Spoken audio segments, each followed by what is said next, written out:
Welcome. It's been quite some time. Do not be alarmed.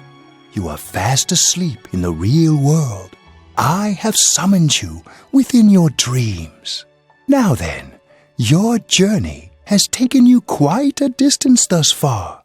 Do you believe you'll be able to successfully solve this mystery? Splendid! The precise destination of this vehicle, that too is getting rather hard to judge.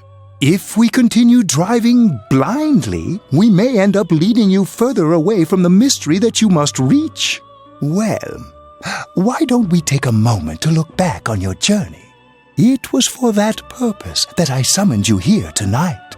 Margaret?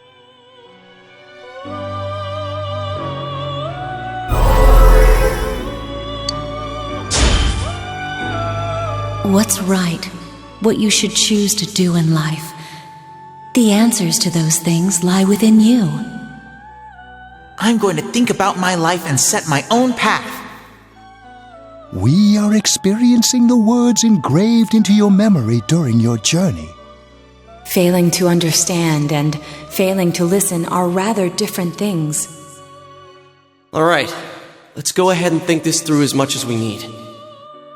If we leave any unanswered questions behind, we'll just be lying to ourselves. I'll think as hard as I can and try to help.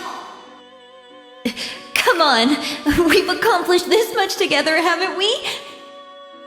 Right, together. And it seems you have comrades with you as well, those heading in the same direction through this dense fog.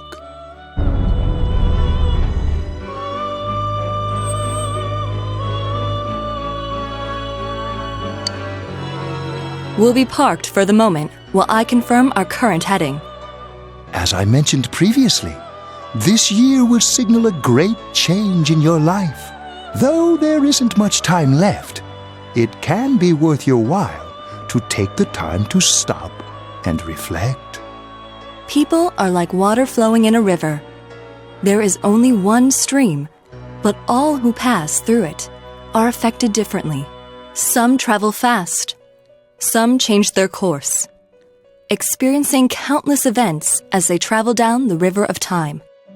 Just so. The state of this room reflects the scenery of your heart. Perhaps this may be a time for contemplation rather than action.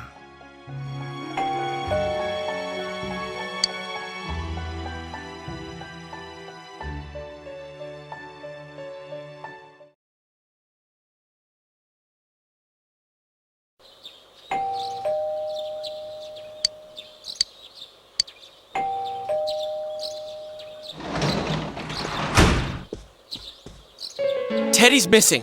I looked all over the neighborhood, but I couldn't find him anywhere. Yeah, me too. He was acting all weird lately. Rise and the others are checking inside the TV to see if he's gone back to the other side. We're meeting pretty soon, so will you come with me to Jeunesse?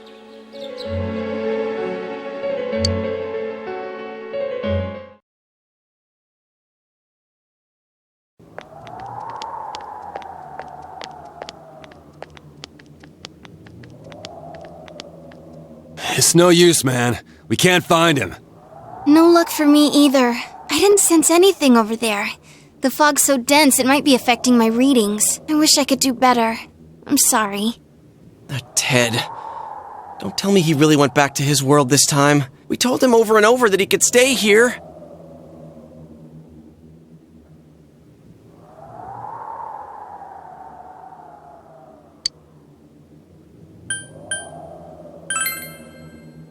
I guess that's all we can do right now. He plays dumb a lot, but he's attached to us deep down. He wouldn't disappear without saying anything, right? I'm worried for Teddy myself, but let's trust in him and await his return. Right now we must concentrate on the case. It won't be long before Namatame is transferred to another location. We must hurry, or we will miss our only chance to get his perspective on this.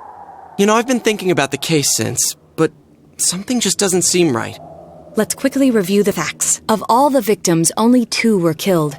Miss Yamano the announcer and Saki-san. From the documents we found in the car, we know Namatame had some sort of dealings with them. After that, there were multiple attempted murders in which we were targeted. It was only when he took Nanako-chan that we caught him in the act, identifying his modus operandi in the process.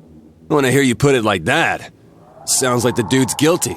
As a result of Namatame's arrest, the police admitted that Mitsuo Kubo was a mere copycat killer. Back up to yesterday. Remember when you said Namatame didn't have a motive to kill the announcer? That's what's bothering me. Right. Either he's completely nuts, or we're misunderstanding something. You lost me. She's trying to say that if Namatame is sane, then there may be facts in the case we don't know about yet. Sane or insane? Sounds like a play I saw before. When he talks about saving people, what does that actually mean? I don't think there's any doubt that it includes kidnapping people and throwing them into the TV. Could he mean saving them through death? He did call himself a savior and said that the other side is a wonderful world. So they'll be saved if they die? What a bunch of crap! The bastard should have gone and saved himself. What do you think, Senpai? If you think about it normally, it's gotta be him. But there ain't nothing normal about that world anyways. There's something I've been wondering about for a while. When we first encountered him, he said, "You're the ones I saved. Don't worry, I'll save this girl too." So, if he saves people by killing them, did he save us too? Wouldn't he actually have failed to save us? You raise a good point. If he thinks that salvation comes only through death, his words to us make no sense. And another thing, the Namatame who appeared on the Midnight Channel said he failed to save Nanako-chan. Well, maybe he really was trying to save the victims by putting them inside the TV. Come on, don't get all quiet like that. You guys know I just say the first dumb thing that pops into my head. The possibility that he truly intended to save us. But he's still the one who threw in Saki-senpai and that announcer, right? Sure, we haven't nailed down his motives, but that doesn't change the fact that he killed them. Or what?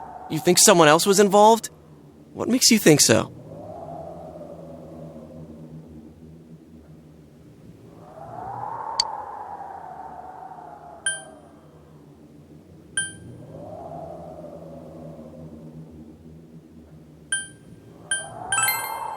But that points straight at Namatame. Come on, man!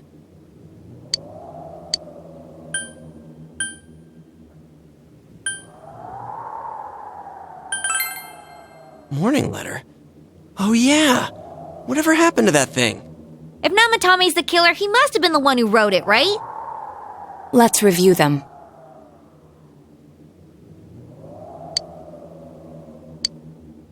Yes, that's right. Isn't that kinda odd? Would someone who thinks he's saving people by killing them write stuff like, "Don't rescue or kill"? Yeah, and the "will be put in and killed" part doesn't make sense either. If the killer was writing it, wouldn't it be more like, "I'll put in and kill"? Hey, could this mean...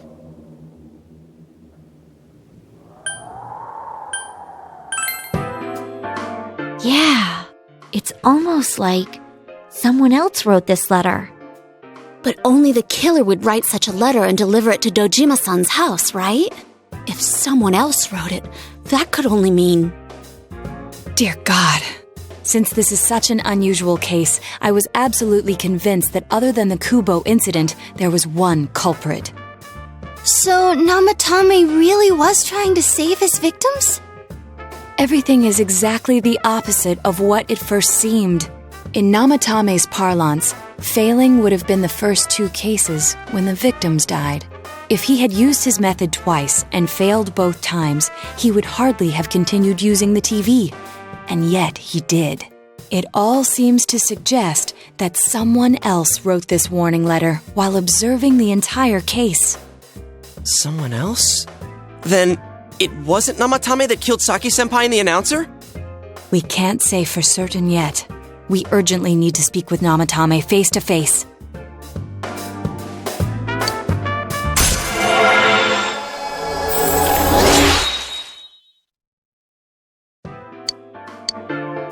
How though? After what happened yesterday, they said they're gonna tighten security. I have a plan, but there's no time to waste. Let's hurry to the hospital.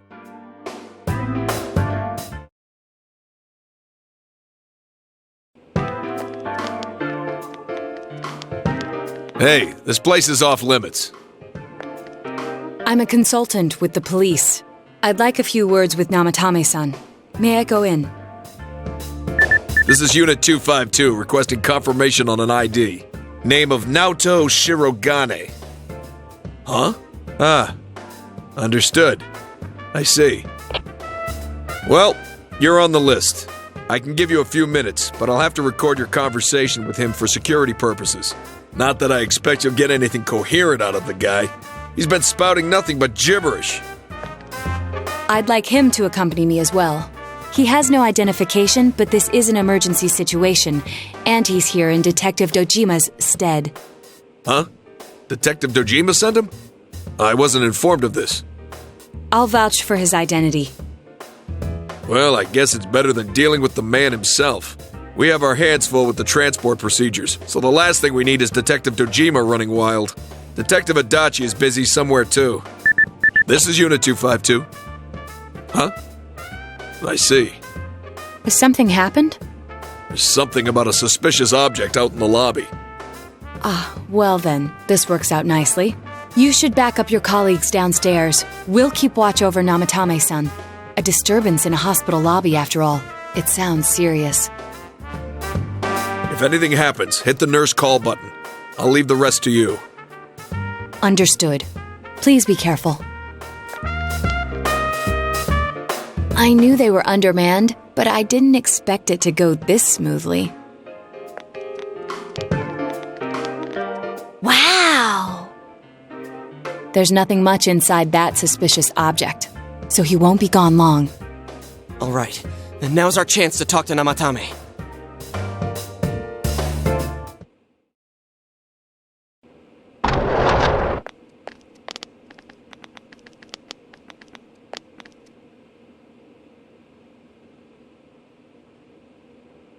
Namatame-san, there's something we'd like to ask you.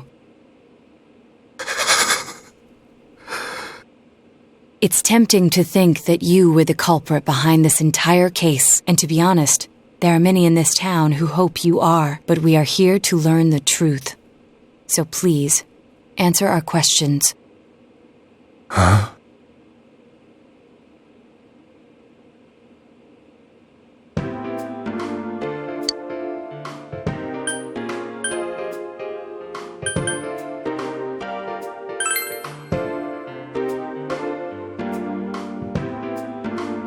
Huh? Me?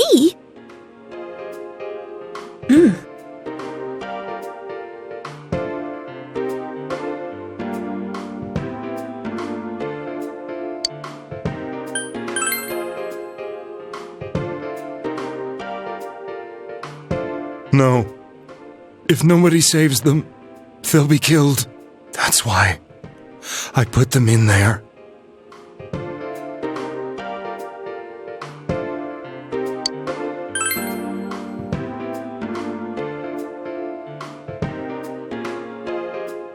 They were killed. I couldn't save them.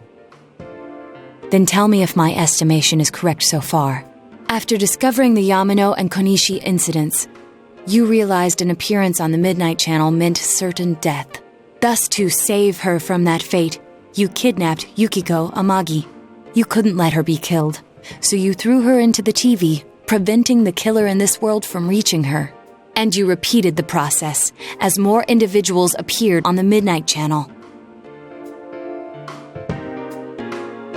It all falls into place.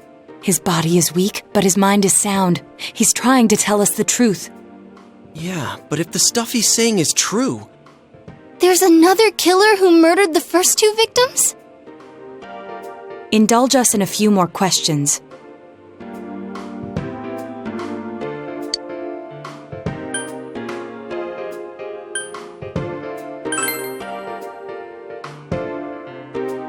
I didn't know.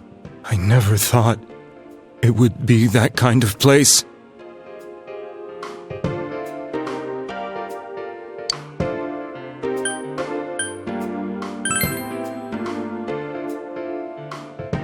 I have no idea. I want to know that too.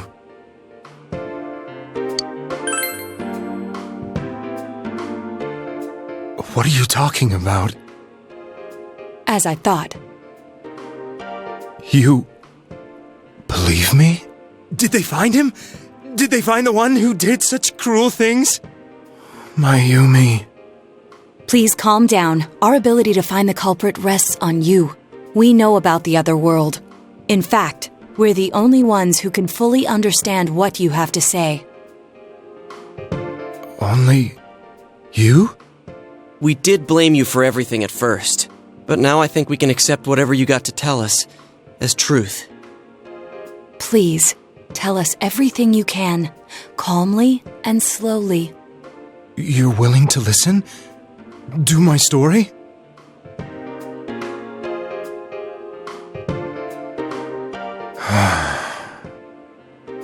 All right.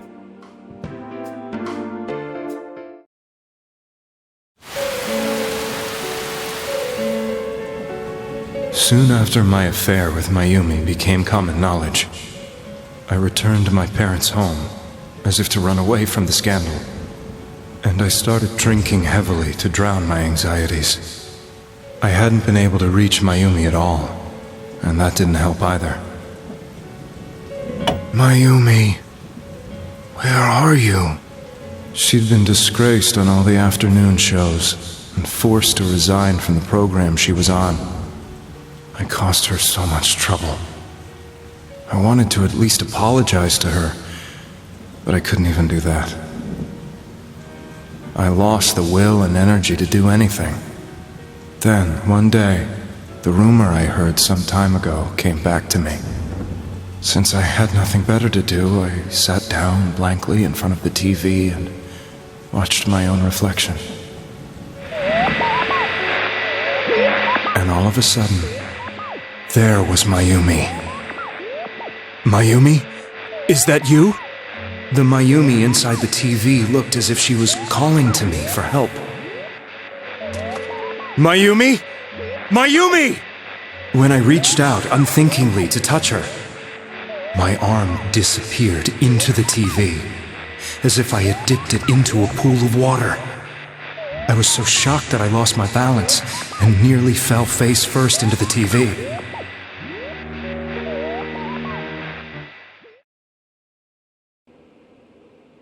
I was so scared.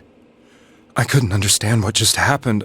I thought maybe I'd gone insane. In the end, I decided to think of it as just a dream, and I went back to the city the next day after finishing work. The next afternoon when I got to work, I was fired on the spot, as I expected. That wasn't what broke me, though. It was Mayumi being found dead, and not just that, but it had happened in my hometown.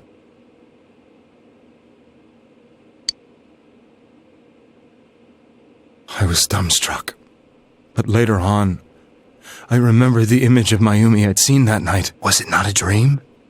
Could it really have been an SOS from Mayumi? I hadn't touched another TV because the first time was so terrifying, but I decided to try it again, and I confirmed that none of it was a dream. So that image, was it something Mayumi showed me, calling for help? That's how I felt.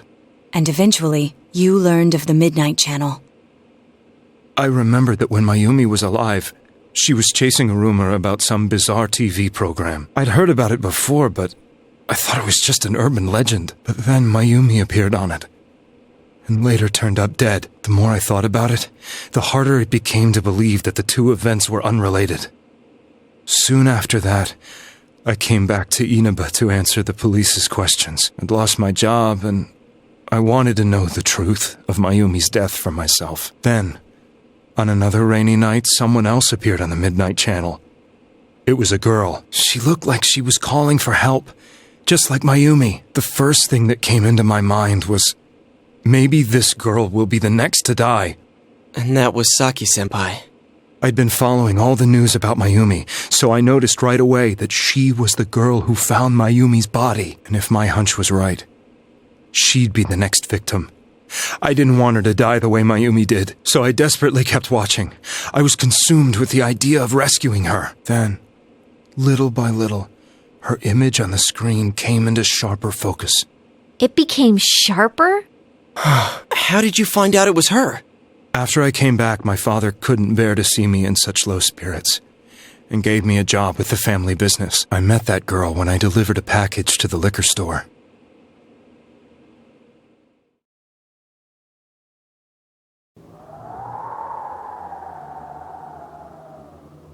After agonizing over it, I decided to meet her and told her to be careful.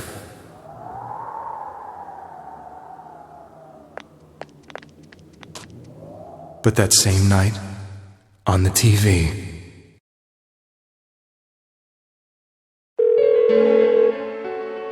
she looked as if she was being engulfed by some black shape. She was writhing in pain.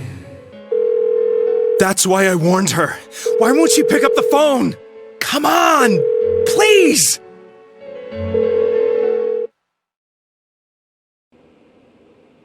The next day, they found her dead.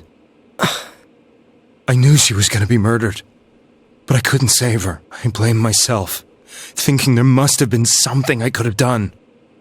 There was no one who depended on me. Nobody at work, not even my wife. Mayumi was the only one who accepted me for who I was, but she was murdered. And the same person killed another girl. I was beside myself. I couldn't forgive myself for doing nothing. You really did love Miss Yamano. Yes, from the bottom of my heart. Before I was married, my wife made it big in show business. I was happy for her, but it put a strain on our relationship. I think I can kind of relate. It was around that time when I met Mayumi. She was interviewing our candidate for the next election. She was a big-name announcer, but she only worked with local stations, and her attitude towards work was similar to mine. We both came from Inaba, so she was easy to talk to. I knew it was wrong, but I couldn't help getting intimate with her. She gave meaning to my life. Soon after Saki-san was found dead, yet another girl appeared on TV. That was you.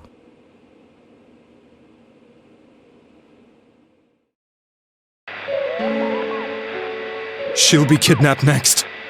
And murdered. I can't let her end up like Mayumi and that other girl. This time, I'm gonna do something. My opponent was a murderer who left no clues to his identity. I thought hard about what I could do to protect her from someone like that. I'll never convince her. If she gets suspicious and they arrest me, who'll save her then? The girl inside the TV looked as if she was smiling at me. And that's when it hit me. I apparently had the power to go through the TV screen to the other side. Then, what if I put her into the TV and give her shelter there before the killer gets her? What are you trying to tell me? That it's safe over there? Is that it? The girl inside the TV seemed to smile at me again. And I thought, no matter what kind of place it might be, it's better than being slaughtered. Once things calmed down, I could just let her out again. If she's inside the TV, there's no way they can find her. It felt as if everything was starting to come together in my mind. Could it be that Mayumi gave me that power to prevent any more victims from meeting her fate? Was it my mission to save people? But there was a big problem. If I explained the situation to the victim, they wouldn't understand. I had already tried that and failed miserably. It seemed the only thing I could do was to take them away. If that was my mission, I'd just have to do it. Or so I thought. Mayumi, please lend me your strength.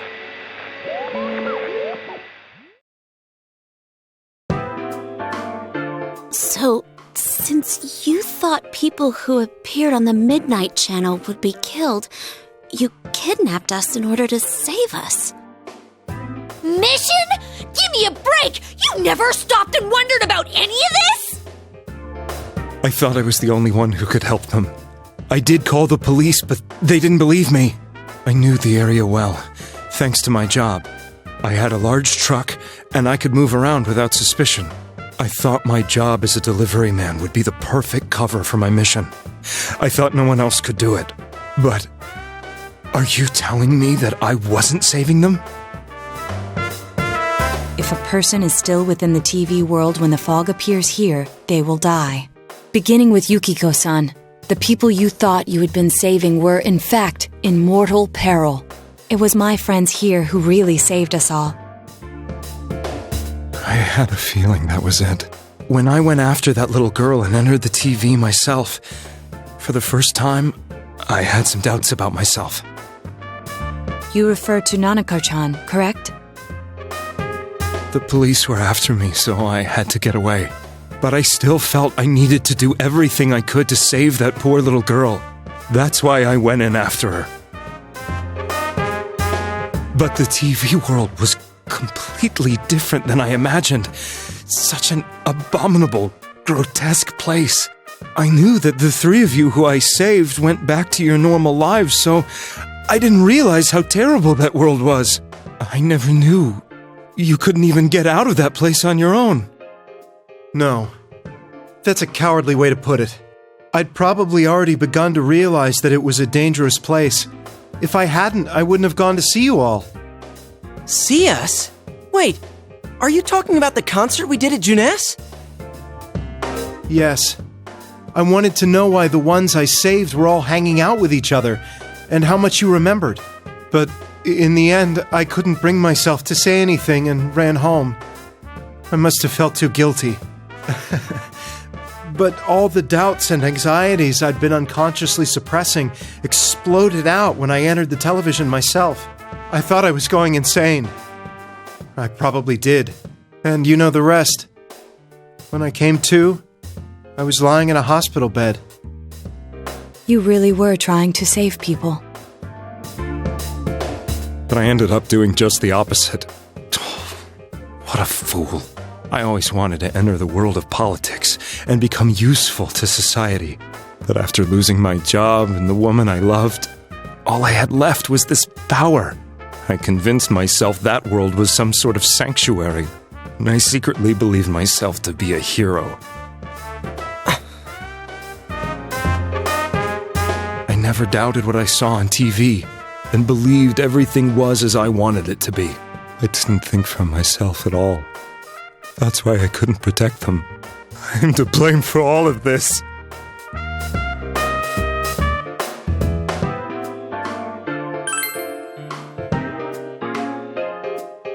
I suppose so. But the things I've done are too serious to be brushed aside like that. I have no intentions of running away from my crimes. I'm prepared to face the consequences. Kidnapping is already a serious crime. And on top of that, I put all those lives in danger. I'm sorry. The Midnight Channel and the other world? You can hardly be blamed for failing to understand them properly. We must apologize to you as well. Had we let our emotions blind us to the truth, we would have piled all the responsibility on you. I guess from your point of view, people did stop dying once you started saving people. The more you did it, the more you really believed you were preventing their deaths.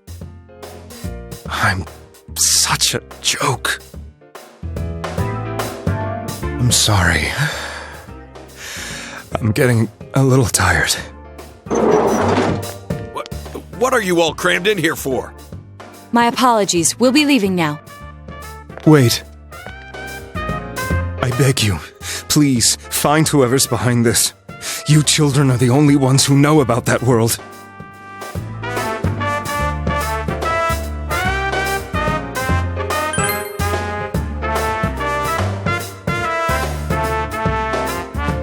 It's all clear now. He never committed any murders. It was another party who threw the first two victims into the TV.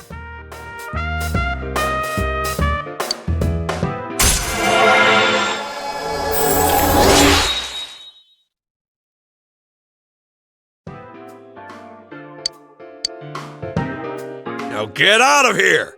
I told you, he's almost ready to be transported. We can't have anything else happen. Sheesh. I better not see you rascals here again.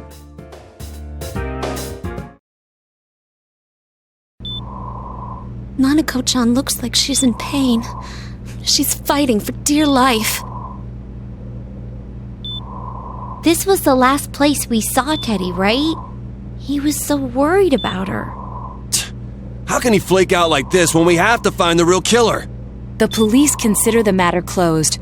We'll have to do all the investigation from here on out. Let's revisit Saki-san and Miss Yamano's incidents and see if we can turn up fresh details. But it's been over 6 months. Wouldn't the trail be cold by now? I know, but we can't give up.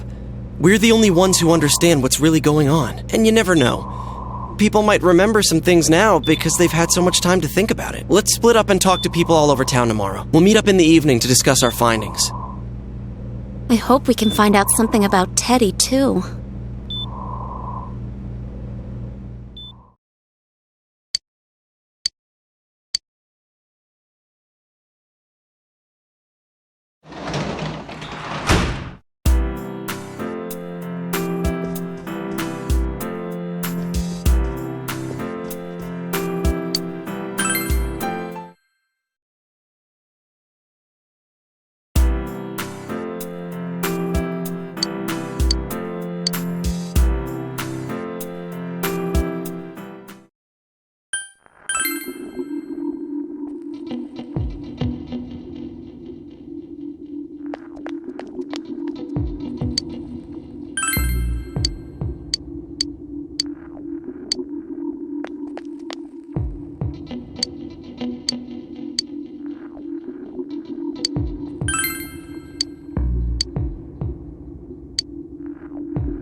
I'm seriously pooped. This stuff's a lot harder when you don't have a badge to flash. I walked around all day and didn't hear anything good. It was the same for me. There was absolutely no talk about the case whatsoever, let alone the true culprit. Ditto for me. Actually, in my case, I kept getting bombarded with questions and couldn't get them onto the main subject at all. The killer must be pretty good to have pulled this off without being seen by anyone in this small town. What should we do? Well, one steak bowl, please! That's not what I meant. But then again, I guess we might as well take a break. I'll have a crab and egg fried rice. I'll have roast pork ramen with extra noodles.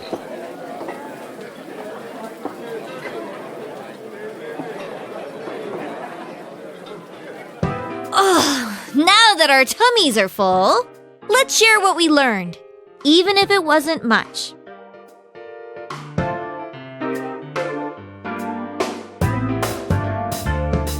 So, to sum up, there really was no new information.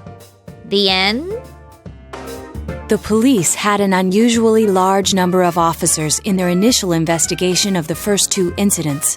To find facts that even they overlooked would be difficult indeed, now that over half a year has passed. There wasn't a single report of suspicious persons being witnessed to begin with. Miss Yamano had ardent fans, whereas Saki-san didn't. But otherwise, the conditions are the same. You know, every time I tried to ask about the case, everyone ignored me and kept ranting about the damn fog. Yeah, that or the Midnight Channel. I asked around about Teddy too, but no one's seen him. Gee, I wonder where he could have gone. Do you have anything, Naoto?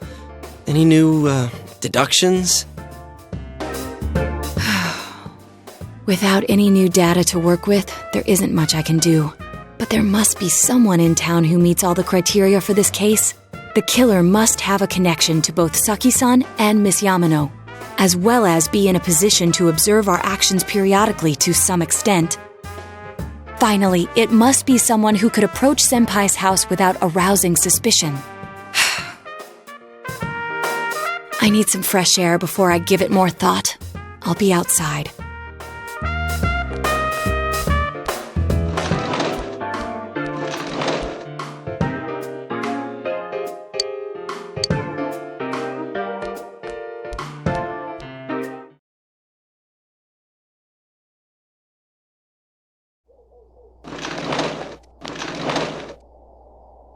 It's snowing.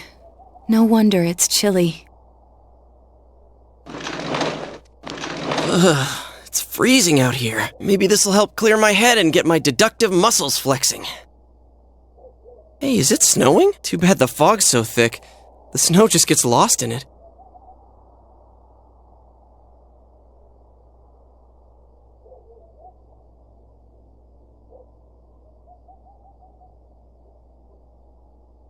What's the matter?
Huh?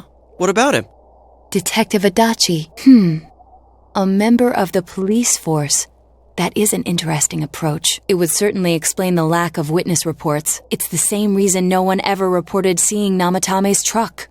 This is a small town, so everyone must have known who he is. And since he's a detective, people definitely wouldn't have thought of him as being suspicious. In fact, he could use his position to his advantage and hide critical information. Huh. Well, if you think of it that way, I guess it's possible. But we're talking about Adachi here, right? I mean, really? Adachi? He's your textbook lousy detective. Are we really on the right track here? Actually, regarding Detective Adachi, I'm not sure how to put it, but there's something that's been bothering me about him for some time now. Yeah? Perhaps it's just my imagination, so I shouldn't speak too... It's cold. I think we've cooled down enough here. Let's go back in.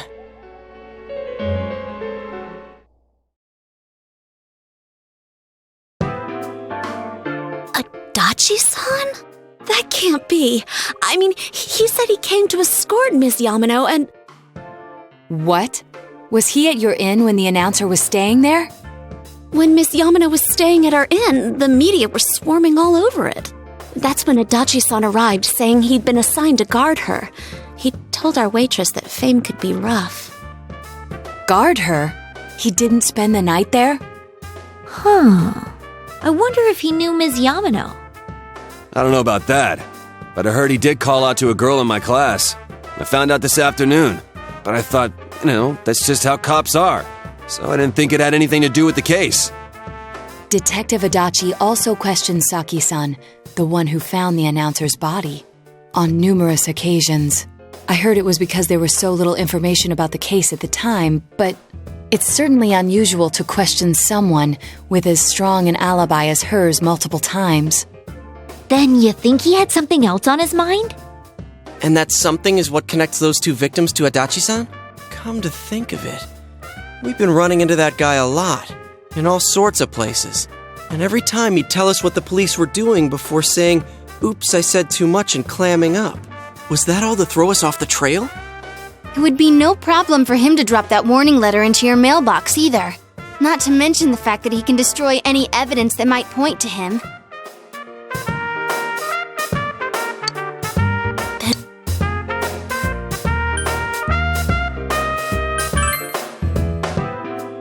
This is still only a tentative theory. We should work to confirm it as soon as possible. This is Naoto Shirogane. Something has occurred to me about the case, and I'd like to get Detective Adachi's input on it. Huh? The transport? It's right now? Right, I see. Thank you. What was that about a transport? Detective Adachi is headed to the hospital to prepare for Namatame's relocation. We must head there at once.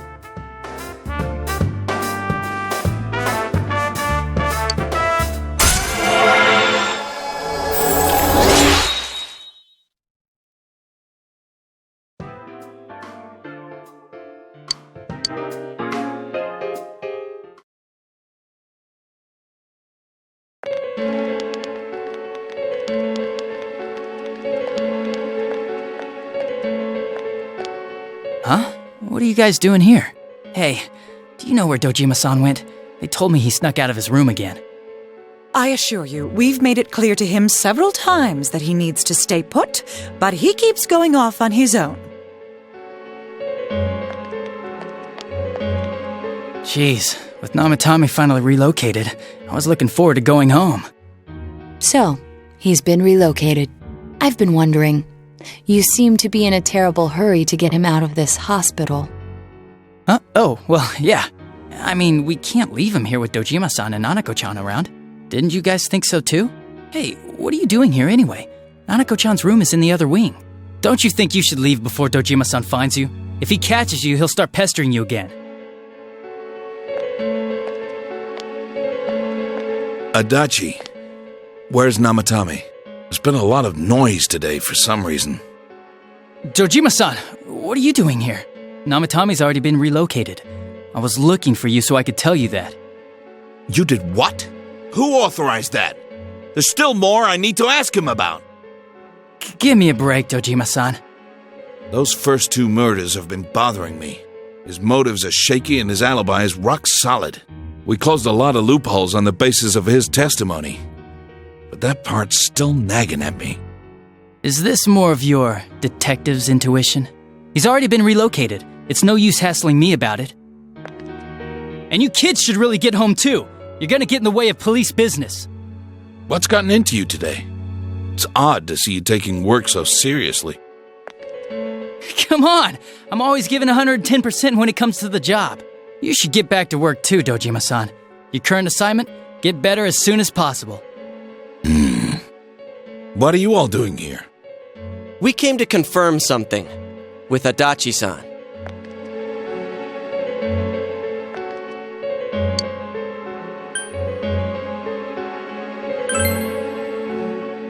Why wouldn't I question her? She discovered the announcer's body. But she didn't know much about it, so I only talked with her once or twice.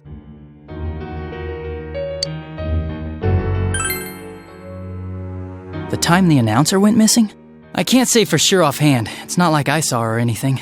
That was months and months ago, too. My memory's kinda hazy that far back. Was that all you wanted to ask? Well, I hope it helped.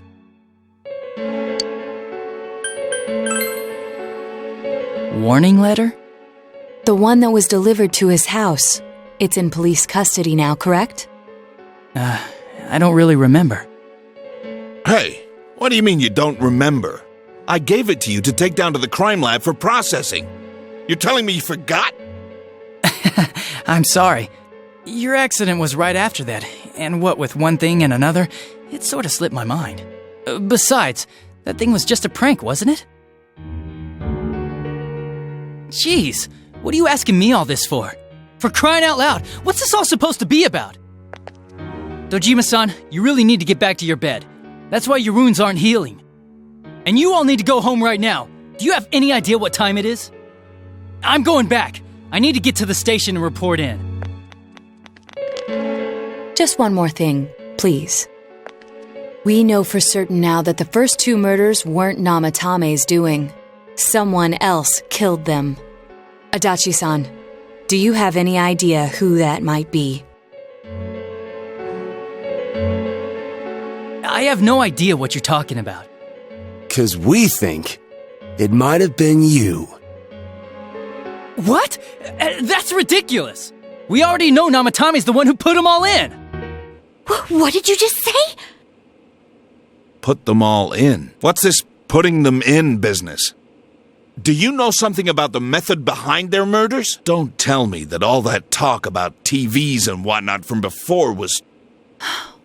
I see.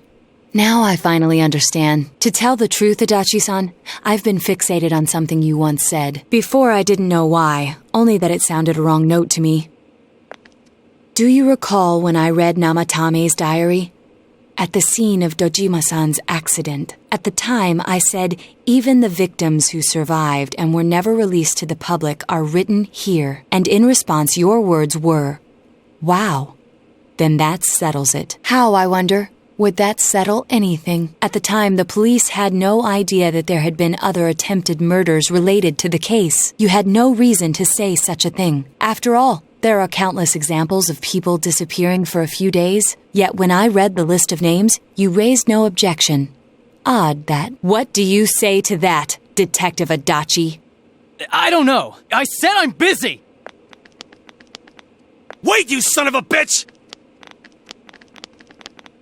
Adachi! Ah, damn it! Adachi!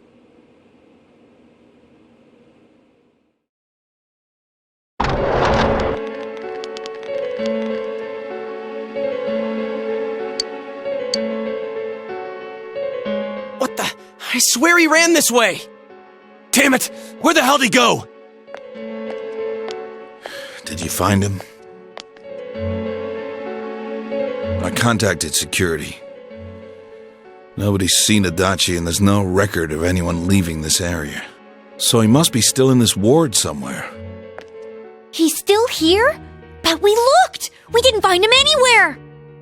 That bastard. Dojima-san, for heaven's sake, what are we going to do with you? Sorry. I got carried away. Do you even want to get better? If you keep this up, there could be lasting damages. Have you forgotten how much trouble it caused you last time? You're right. Sorry. You've got to find Adachi. I need to square this away with him. Please.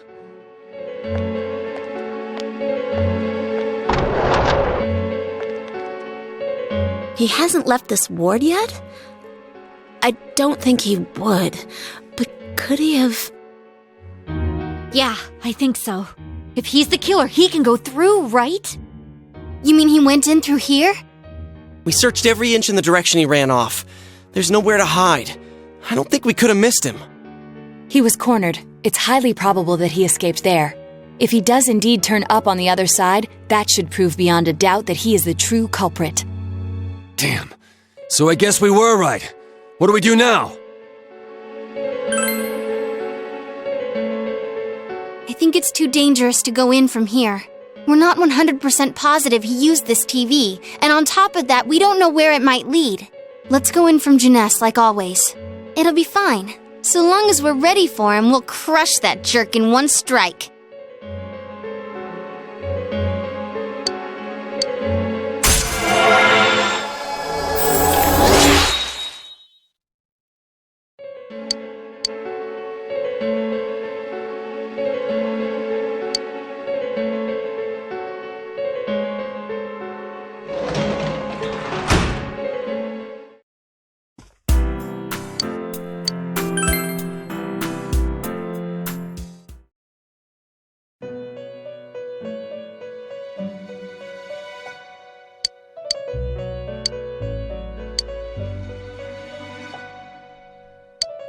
Where am I? Sensei? Why are you here? I see. How mysterious. There are so many things I don't know about. But I did realize something. I've been thinking all this time about who I really am, but I couldn't find the answer. I was no one from the start. Humans live in the other world, and shadows live in this world. From the beginning, that's all there was to it. I was just a shadow in that world. You're always so kind, Sensei. I figured something out. That day at the hospital, I realized that I really can't do anything. As soon as I thought that, I lost consciousness. Then when I woke up, I was inside the fog. Shadows can't stay in the human world. They aren't allowed. I walked and walked, but there was nothing all around me. Just when I started thinking that I couldn't go anywhere, I heard the noise of a car. And then I was here. I remember lots of things now. My world is a place shaped by human thoughts. One day, a shadow living in that world awakened to human emotions. But humans and shadows are completely different entities. So he made himself forget that he was a shadow. He wanted to forget. He wanted people to like him. And that's how he came to look like this. I really am stupid. What the other Teddy said before, in the end, it was all true. No matter how much I search for myself, I have no self. There was no me to begin with. I'm just a shadow that took a different form so humans would like me. It would have been better if I had never remembered. But I did.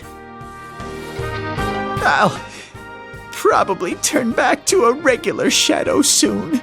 Oh yeah, Sensei, one day, when you meet Nana-chan in heaven, apologize for me. Tell her, I'm sorry I couldn't do anything. Tell her, I'm really sorry.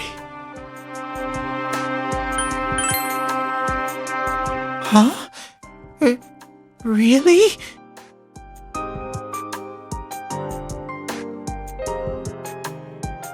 Nana-chan's. Wow, that's wonderful. I'm so glad. Glad that I could at least hear that. My heart feels so much lighter now. I'm starting to feel sleepy. What a strange place. It feels so soothing. It's not like my world. Something just feels so nostalgic about this place. Could this be your dream world, Sensei?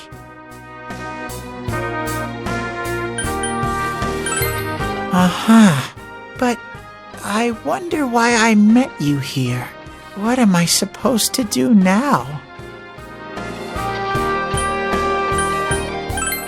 But I don't know what to look for or how to find it.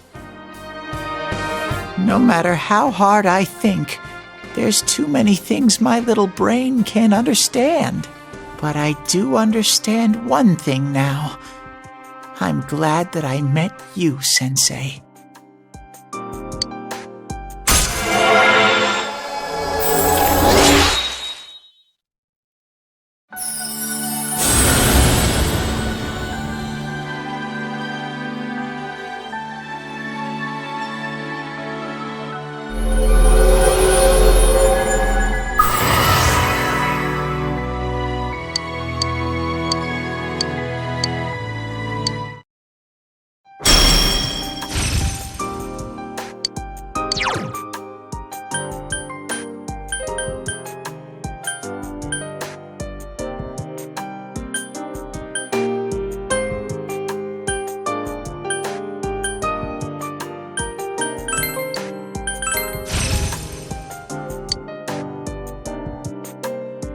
But I have to get going.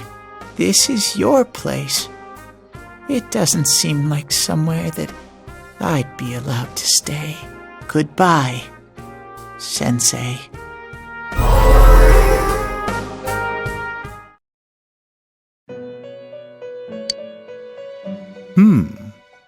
It seems the words in your memory weren't the only things you summoned here. This is a room for guests who have an ego that can be nurtured. Shadows, mere fragments broken off from the ego, have no place here. The water's strength has moved a single stone that had stopped, returning it once again into the flow. Very interesting. Well now, it's about time we departed once again. This vehicle is still on its journey. There is no reason to tarry here for long. Margaret? We're ready to go. Let us depart.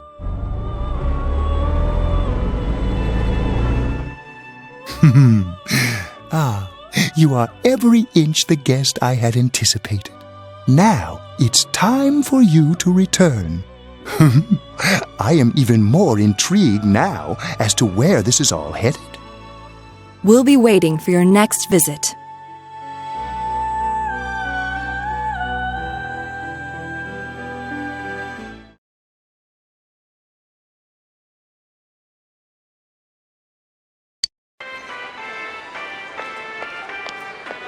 How did it go? Did you find Teddy? No, and no one's seen him either. Ugh, that annoying little furball! Just when we're at a turning point in the case, too. We have no choice. Let's pursue Adachi for now.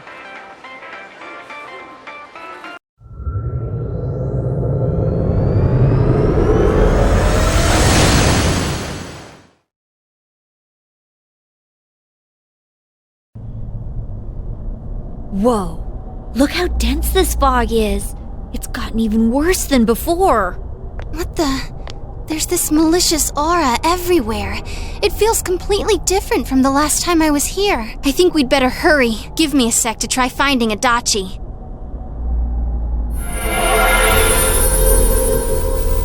Does this mean both this world and ours are getting messed up? Our glasses work on the fog on the other side. It can't be normal. And I heard more people are falling ill because of the fog. I wonder what's going to happen. I sense him. Adachi's definitely in here. Are you serious? Which way? Hold on. So he did come to this side. Well, that settles it. There's virtually no doubt remaining that he's the true culprit. Once we capture him, solving the mystery of this world and the rest of the case can't be far behind. Then maybe we'll find out where Teddy came from, too. Man, where is that bear anyway? Well, I can say for sure he's not here. And I know Adachi is here, but I can't track him down myself. Gee, Ted, why aren't you here when we need you most?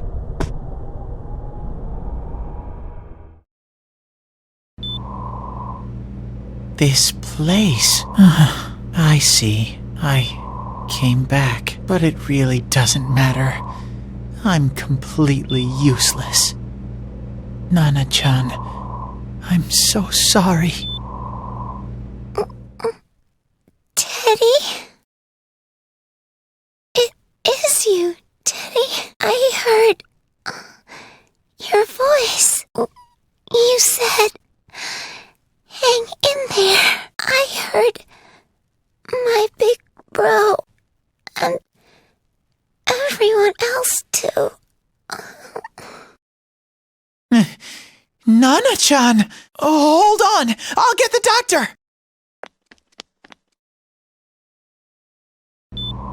It seems she's asleep again. Nana-chan told me that she heard my voice. She heard me say, hang in there. It could be that her frankly miraculous recovery was because everyone's voices reached her. Even unconscious, people are capable of hearing others' voices. My voice. And theirs too. Everyone. In any case, there are too many things we don't understand about her condition and what caused it. We're doing our best, but it's difficult when everything about her illness is a total unknown. Unknown? Well, if anything happens, please send for me.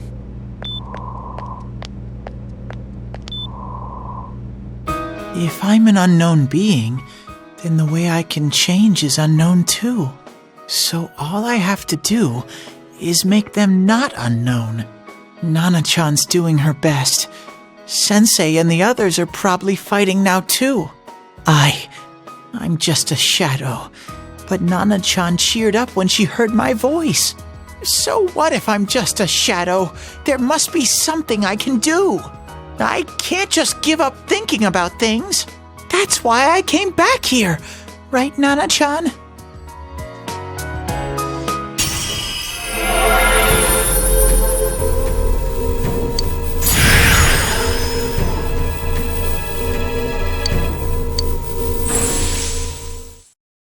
Right. I need to get back to the others. Hang in there, Nana-chan. I'll be back soon.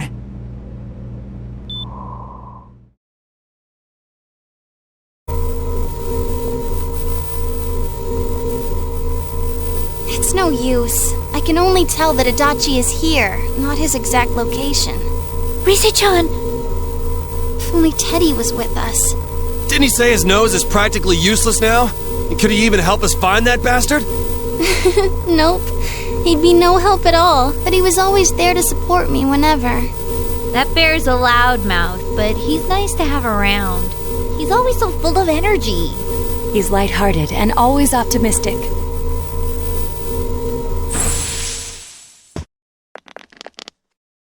I'm alright. I just got a little dizzy. The fog's so dense. It's hard to see through it. Why don't we call it a day? It won't do us any good if you collapse. I agree. If Rise-san became fatigued, even if we found Adachi, our capacity in battle would be reduced. Moreover, it's almost nighttime. We should return to our world for the present.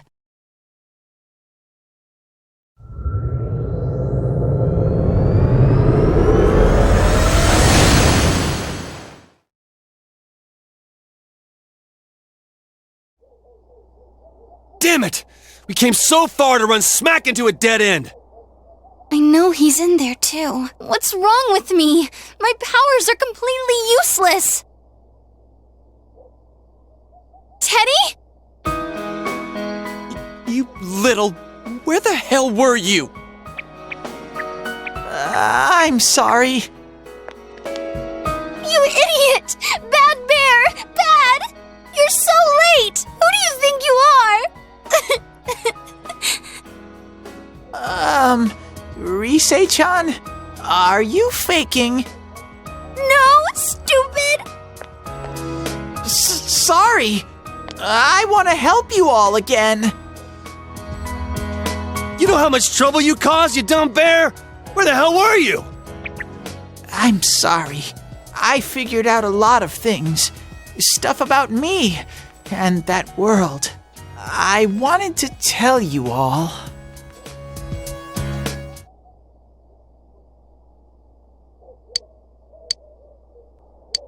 A shadow? You mean you're one of those things we've been fighting? Yup. Just like the ones you all know about. Shadows are suppressed human thoughts given form. Everyone has them inside. Wait, you say you're a shadow, but you didn't attack us. And you kept telling us from the start that you wanted to bring peace and quiet back to that world, right? But in the end, I was just an ordinary shadow. Nothing special about me at all. I did everything I could until now to try and make my world peaceful. But instead, the weird fog started seeping out into this world too. I'm sorry. I'm really sorry. If I really was special, then maybe... It's no big deal. I mean, we weren't expecting much from you in the first place. And about you being a shadow, we pretty much figured you were something like that anyway. Huh? What are you saying? Here I am pouring my heart out to you, and you say you thought I was something like that anyways? No normal person would think such a pretty bear could really be a shadow! So what's the problem with being a shadow?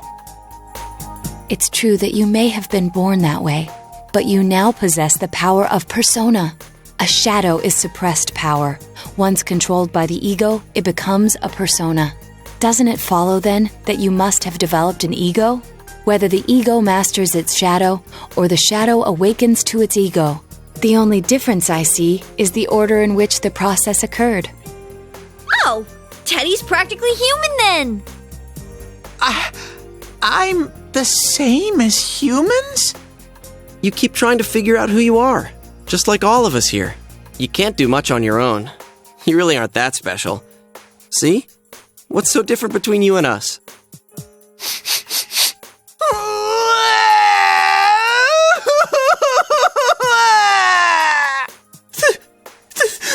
Thank you!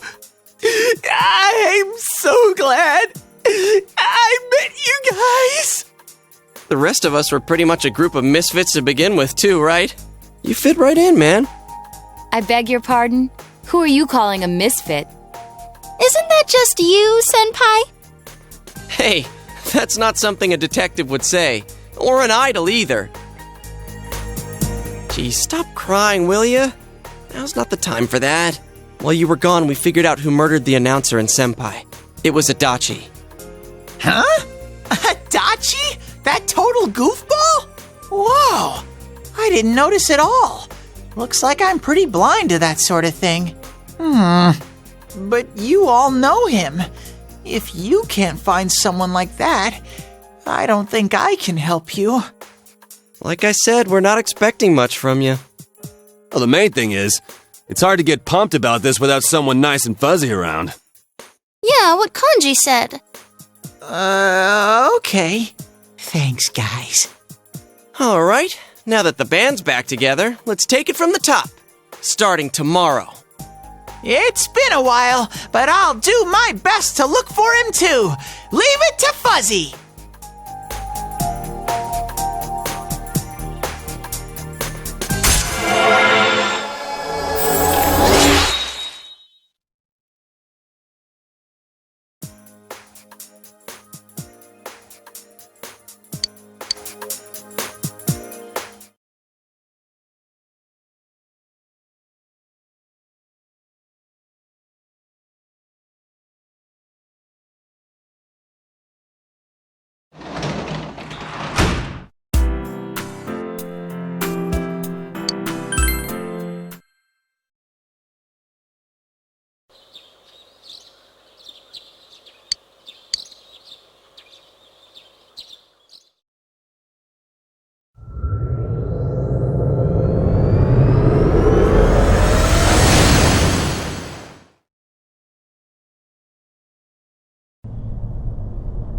I'll give it a try, but if Risei-chan couldn't find him, I really doubt someone with a dried-up nose like me will be much help.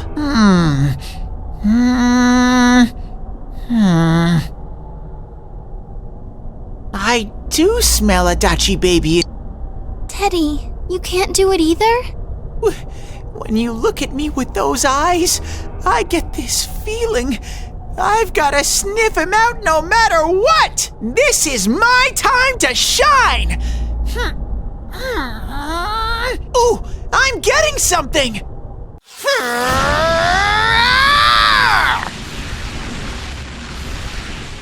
Teddy? Hey, quit wandering around. You better not flake out on us again. Huh? I sense it from this away. Is it Itachi? How do I put it? It's kinda hazy, but at the same time, it feels like I've got a whopper on the line. I don't get it. Very suspicious. This definitely smells. But that's weird. If I remember right, that's where Sensei, Yosuke, and Chie-chan came from when I met them for the first time. Where was that? Oh, you mean that creepy-ass room where all the faces on the posters were cut out?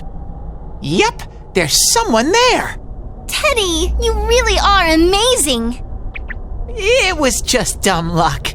It's because that's where I first sensed Sensei and the others. That's why it kinda smelled over there. Oh, I see. Wait, did you say it smelled? Wasn't that the room where Yosuke had to go to the bathroom and... Huh? You're saying he peed his pants there? Ew, I don't want to hear it. Oh, you lie so bad! Dude, I did not piss my pants! Chie, quit spreading random rumors about stuff like that. Well, it happened so long ago, my memory's kind of fuzzy, you know? Okay, guys, enough fuzziness. Follow me, the master of fuzzy logic.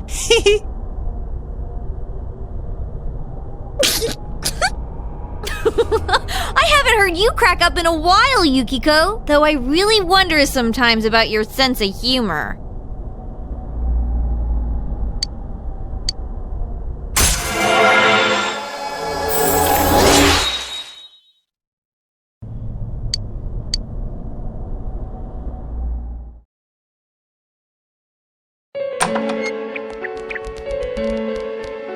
That damn bitch. I noticed her first, and she just had to run off and have an affair. Who's there? Oh, it's you guys. You're very persistent. I don't know what you're talking about. You're not lying your way out of this one, damn it! Just being here proves it! Answer us! You're the one who threw Ms. Yamano into the TV, aren't you? It was an accident. She started struggling. What else was I supposed to do? I called her out to the lobby because I wanted to ask her something, and then she started getting hysterical on me.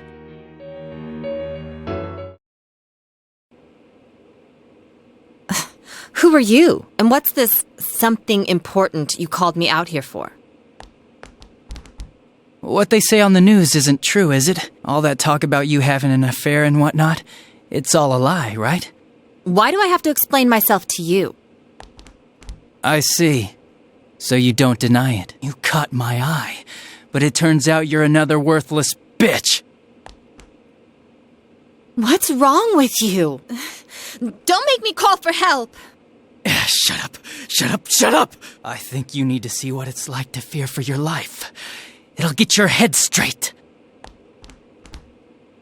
What are you going to do? No! Ah! She fell in. Wow! So people can go completely inside!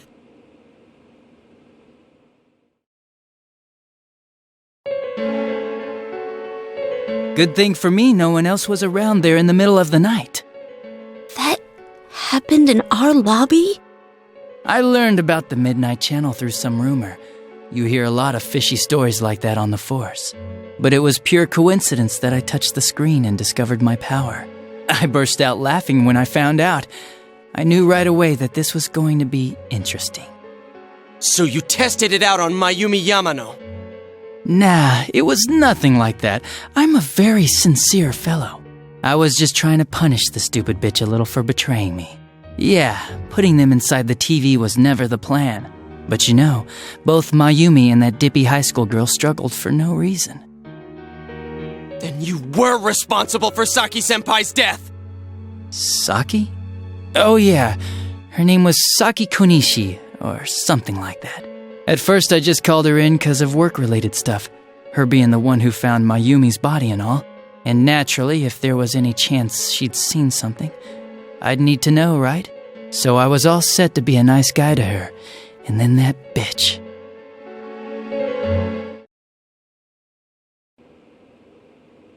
What's this about anyways? Didn't you call me in for more questions?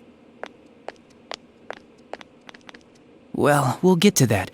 But you know, I saw you this afternoon. You were getting pretty cozy with that Namatame. Huh. So I'm not good enough for you. Well, I know how to deal with girls like you. No! God, these high school girls today. This world's gone straight to shit. When I was in school, I wasn't allowed to do anything but study my ass off. I was supposed to be the best of the best, and instead they stick me in the boonies. But I guess I got this sweet power to make up for it. Life's not so bad after all. Get on your knees and beg, and maybe I'll let you out. Yeah, like that'll happen. As if I'd walk into a death trap like that.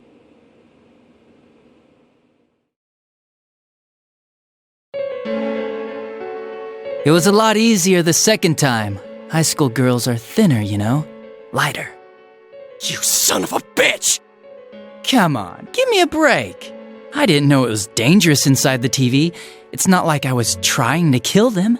I mean, I'm sure they hit on Namatame, not the other way around.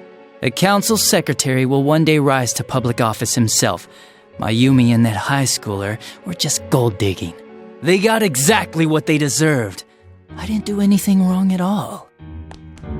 Shut the hell up! You knew from what happened to Mayumi Yamano that people die in here! So what if I knew?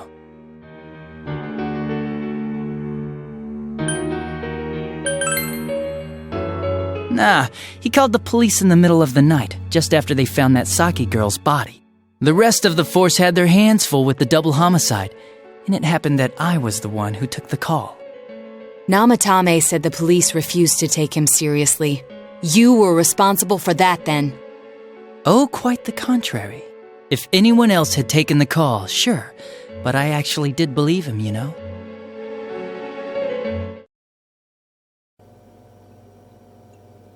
That's the pattern to the 2 deaths so far? And now you're seeing a girl in a kimono on that weird program, and you think she'll die too, is that right? Namatame-san, do you seriously expect us to believe something like that? But it's true! If there's any way the police can protect her... Listen, there's no way the police are going to make a move based on a fantasy story like that. It does sound interesting, though. But... Oh, I have an idea. If you really want to save her that much, why not do it yourself? Like, you could shelter her somewhere. Someplace where no one could find her. Where no one could find her? Save her yourself. You can do it. I'm busy, so I'm hanging up now. Bye.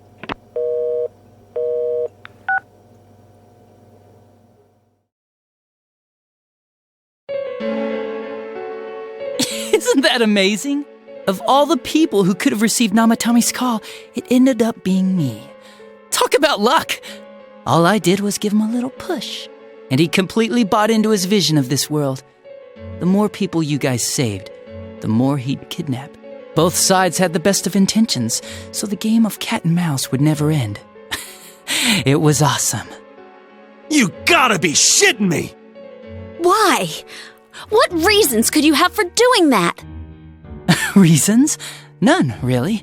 I could do it, that's all. And it was fun. I guess that's my reason? You murdered people just for the fun of it? Come on. All I did was put people in here. I didn't murder them. And Namatame did most of it. I had nothing to do with any of you. You're just dodging the blame! Yeah? Then how would you prove it? He put people inside TVs? You think the police are that stupid? What a jerkwad! I do admit, though, I never thought you guys would manage to track me down. I like that. Games like this gotta have surprises or they get boring fast. It's like when I dealt with that Kubo kid. That was fun, too. Then, you mean to say that Mitsuo Kubo's disappearance was your doing as well? I did sense something odd in his course of action. If he had special powers and wanted attention, why resort to a regular copycat crime? But that wasn't the case. Kubo had no such powers. In fact, he was thrown in by you. Am I correct? It had been a while since I last put someone inside the TV, so I really got a kick out of that one. Why did you do that? And how come Mitsuo didn't say anything about you? You think that didn't occur to me before I did it? Come on, I'm a detective. I led him through to a room at the station with a TV, switched off the lights, and did it quick while he was still startled.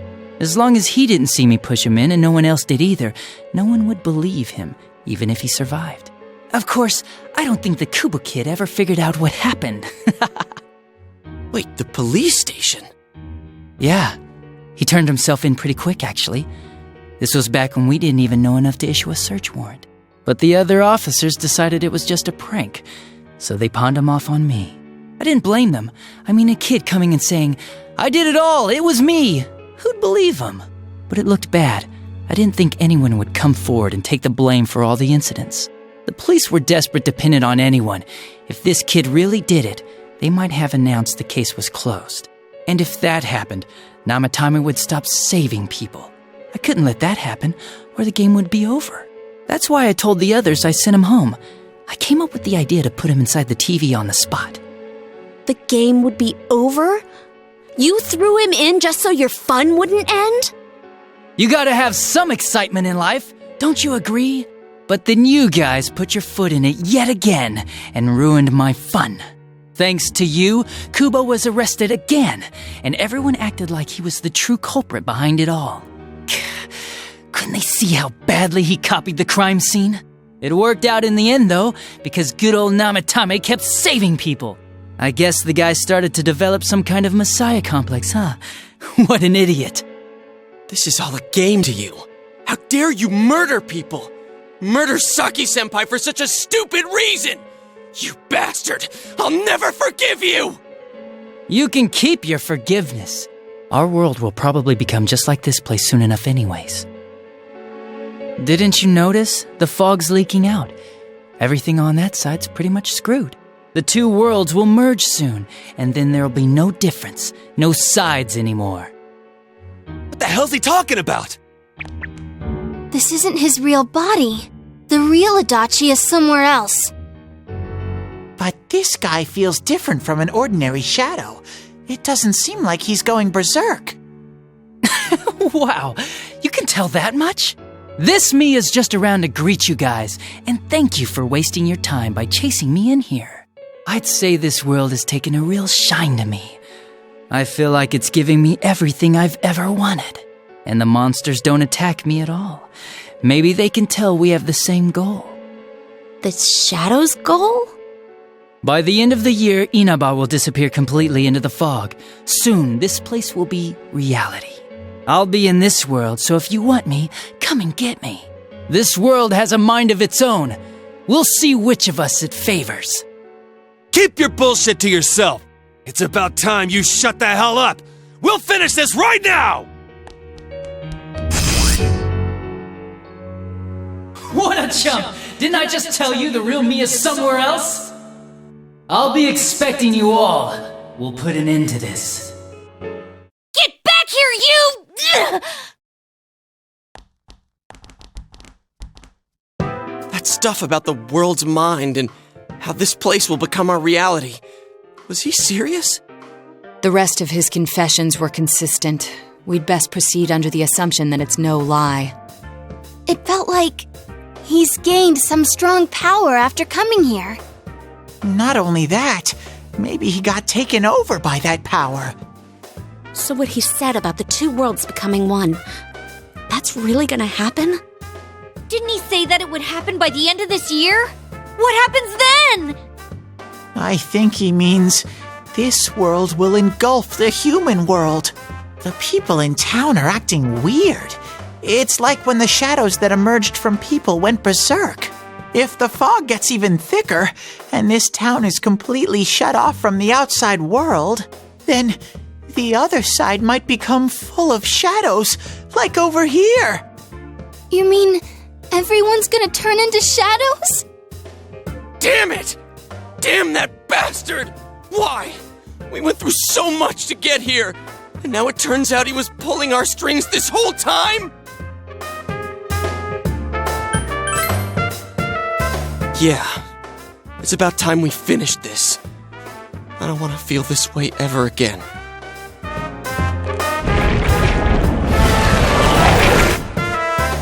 There's a path we can take now. I sense Adachi's presence from that direction. He's taunting us. Bring it on! Let's go kick his ass right now! Wait, I suggest we prepare ourselves first. We can't let him stab us in the back ever again. We must face him with all the power at our disposal and defeat him without fail. I'm a little worried what he means by the end of the year, but now's not the time to freak out. Let's get prepared. Let's get over-prepared and leave footprints all over his stupid, smug face!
it's here, right?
Yeah, let's go.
Immune to darkness.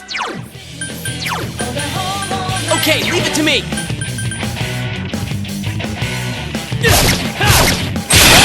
Enemy down. Nice move, moves, Senpai. partner. Come on! Two more to go!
won't work. It's not working! Let's go! I couldn't defeat it! Here we go! Now what could you be weak? It's weak to fire! 2 enemies left. Don't lower your guard now. Huh? Watch me! Who's the man?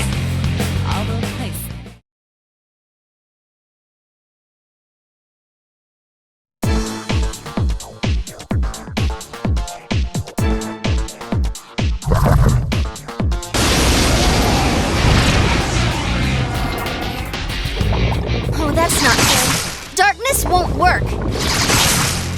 Come on! Yeah! Yikes, it's tough!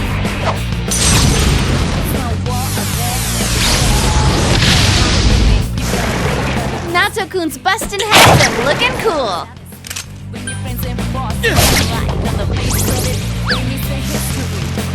What's its problem? More ingots!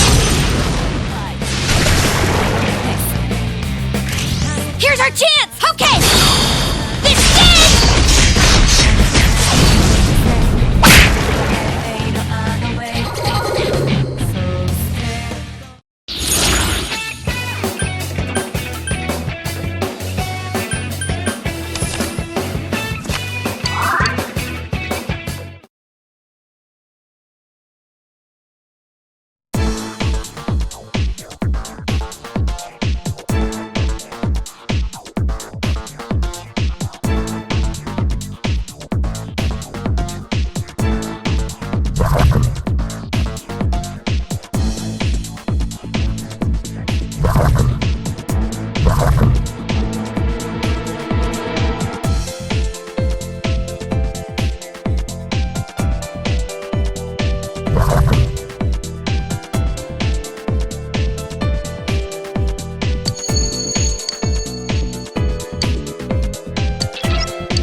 immune to darkness. Come on! Take this! Yikes, it's tough!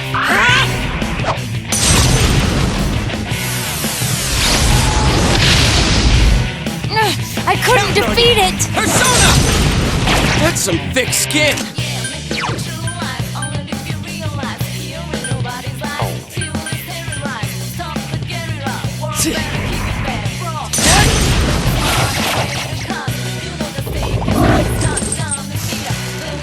What? More of them? Gee! Come on! Persona! Someone finish it off! Let's go!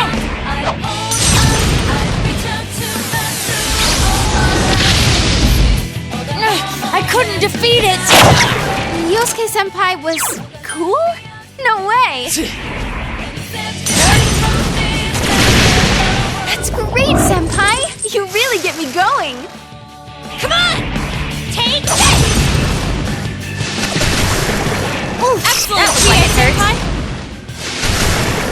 Go Chie, senpai! Go! Kick their ass! I see, so it won't work.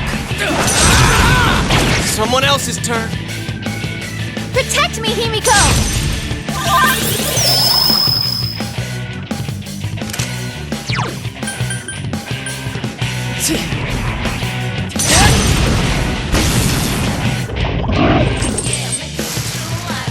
What? More of them? Gee! Come on! Take this! 2 more to go! Couldn't quite beat it. Nato-kun's busting heads and looking cool. Persona! Damn, it's not going down. Last one. Go for it.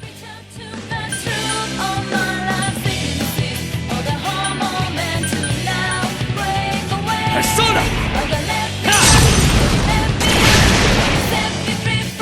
Yes, we won! Congrats, guys!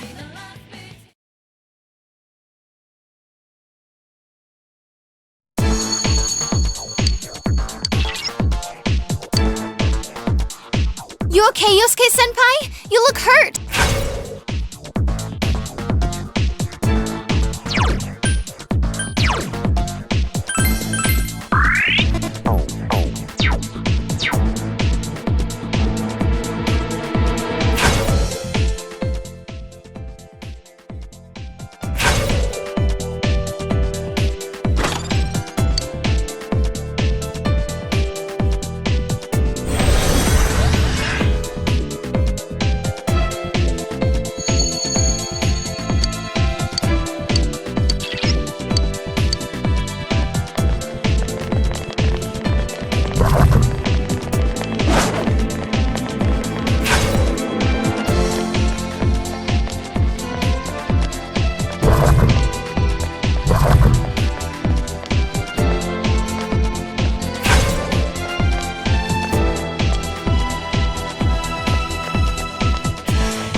Careful. It's immune to physical attacks. 3 enemies down. Gotcha! Places, everyone. And action. All hyped up and ready to go. Yeah, go, go, go! You can't hide from me. Persona! Who's the man?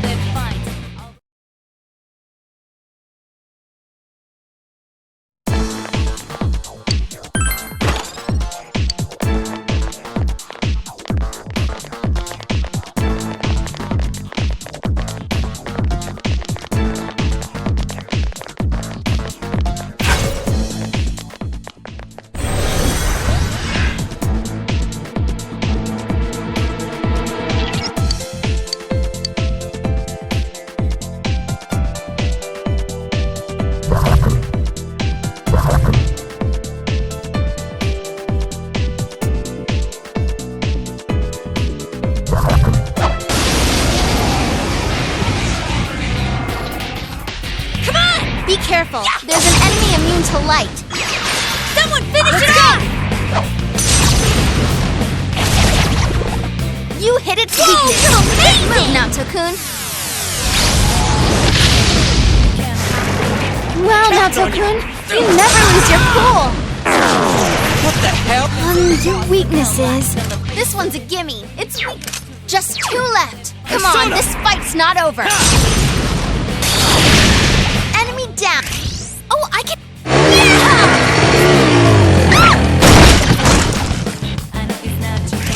Here, let's do it! Is everyone ready?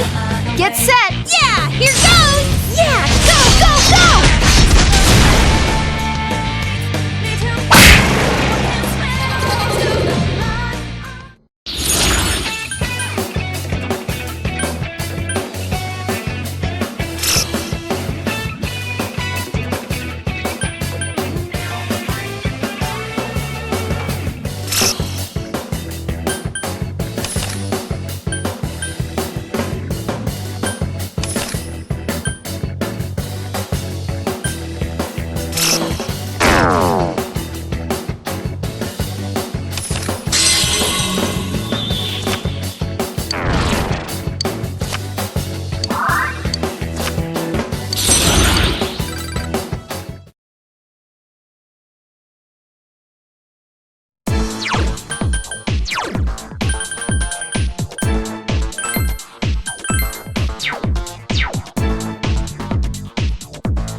Going down.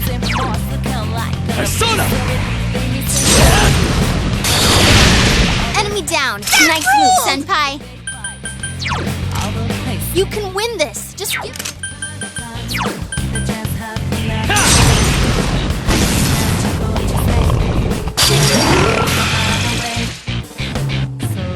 It got back up. Defeat it fast.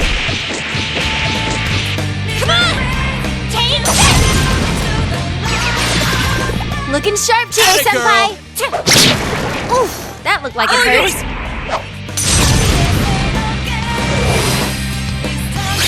What?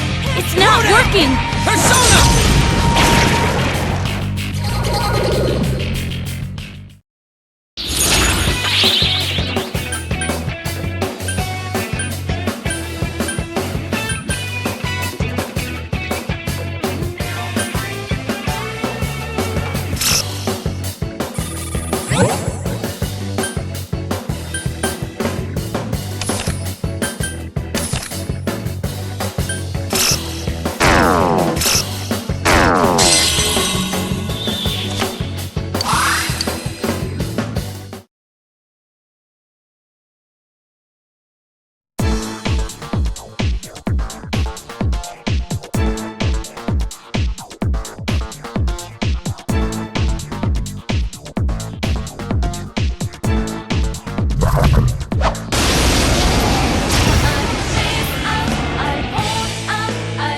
Your weakness is...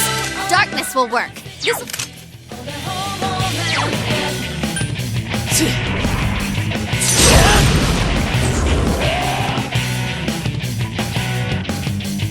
Come on! Persona! Someone finish it off! Let's go!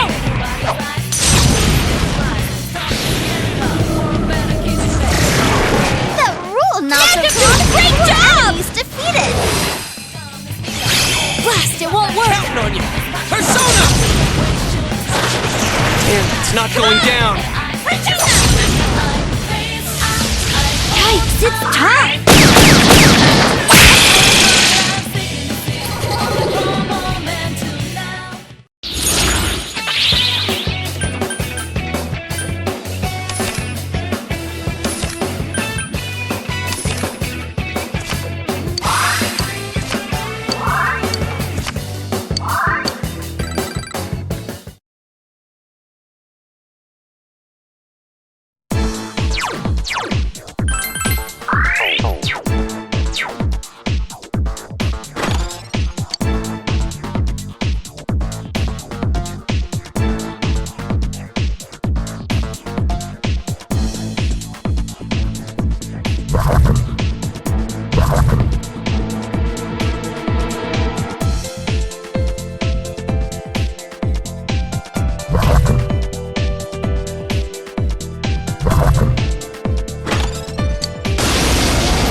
Whoa there! That one's immune to ice.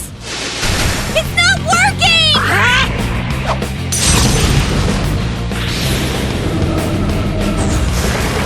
Wow, Naoto-kun, you defeated 2 enemies.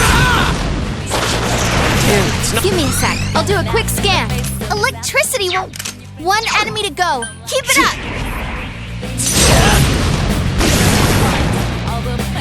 Yes!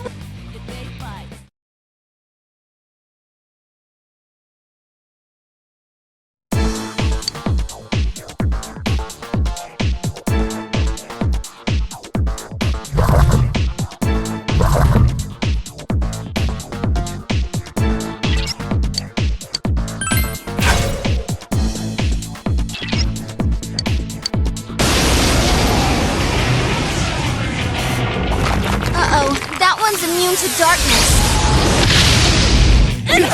Just what I'd expect, Chie-senpai. Yikes, it's tough!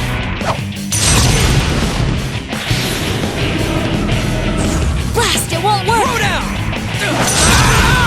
That's some thick skin! Persona!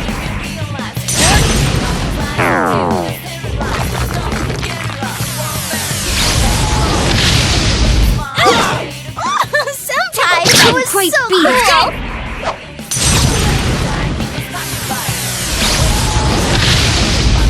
cool! It's quite tenacious! Persona!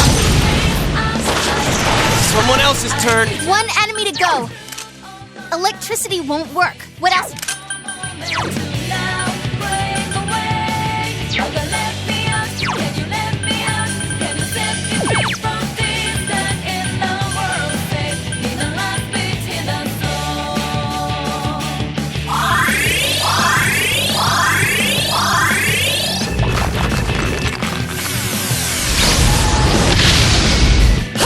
Good move, Naoto-kun. You're on a roll.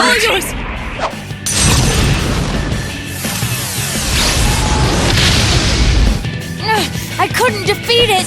Someone else's turn! Persona!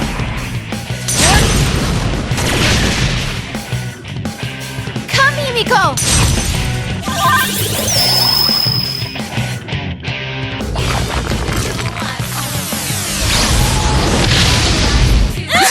Oh, nice move, Yosuke-senpai. Beat it to a pulp. Come on, guys. Just the result I expected.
Wow, I'm surprised you made it this far.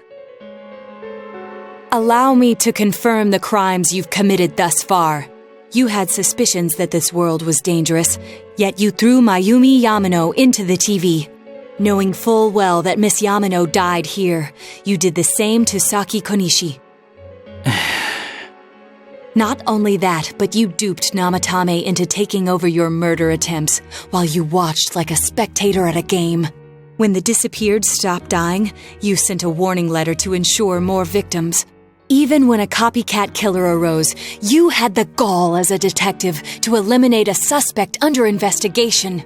2 people died in the last 6 months, and a young girl is now in critical condition. But that's not all. If at any turn something had gone wrong, many more would have succumbed. All for some foolish excitement, like a criminal reveling in the chaos he creates. Yeah?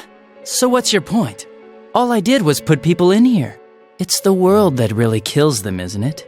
This world reflects people's thoughts. Which, oh dear, does that mean the real culprits are everyone on the outside, including you?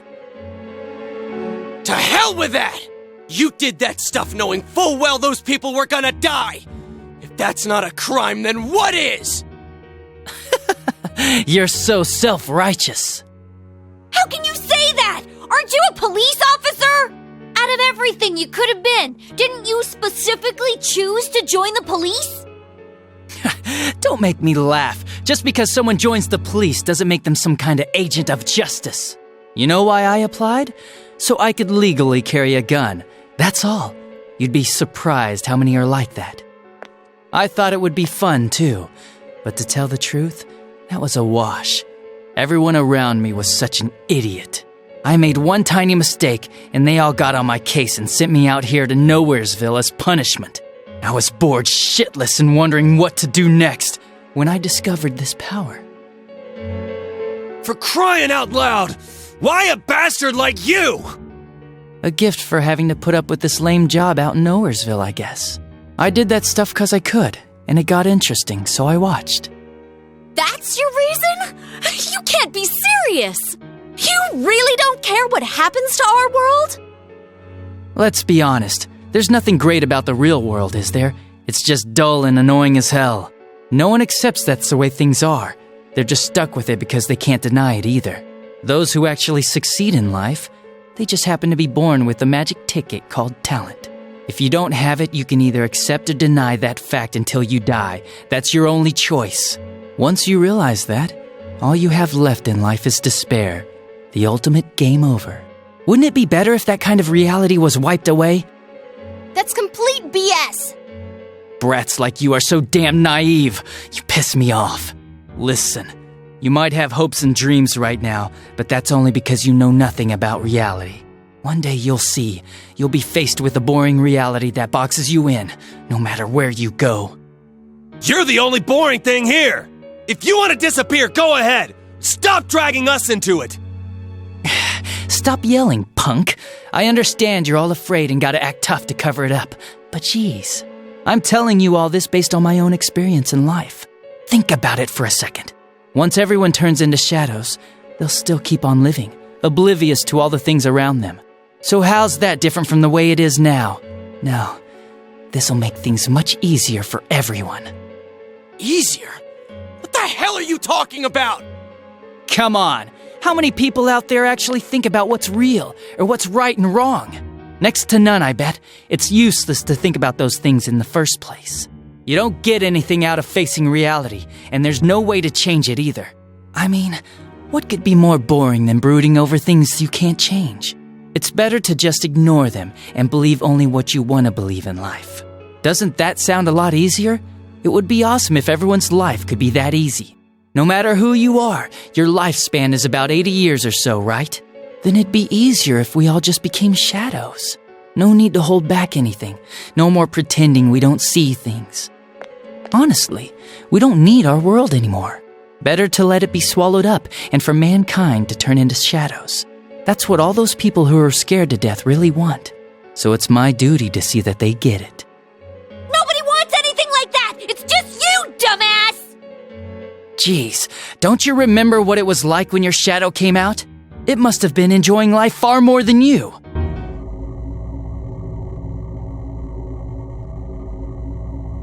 Be careful! I don't know what's happening!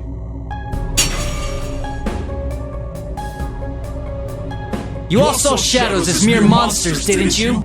These things move on pure instinct. They go wild because you defy them. You annoying little brats are the ones who are wanted in the new world! Speak for yourself! Living is too painful for you, but you don't want to die? Of course no one would understand. It makes no sense. You're just throwing a tantrum like a kid who can't have his way! People can't live alone. If you give in and sever your ties to human society, it will naturally become hard to live in it. Yet you refuse to face life and admit your fault, running from your own humanity like a coward. And though you claim to find life troublesome, you cause nothing but trouble for many others. Your twisted logic is that of an immature, egotistic brat. Shut up! Stop trying to act all tough! You guys can't even stand on your own, unless you deny everything I said! Stupid teenagers! You have no idea what kind of shit I've been through! Favored by the world, my ass! I'm gonna say it flat out! You're just a worthless criminal! Here he comes. This'll probably be our last battle. Let's hit him with everything we've got!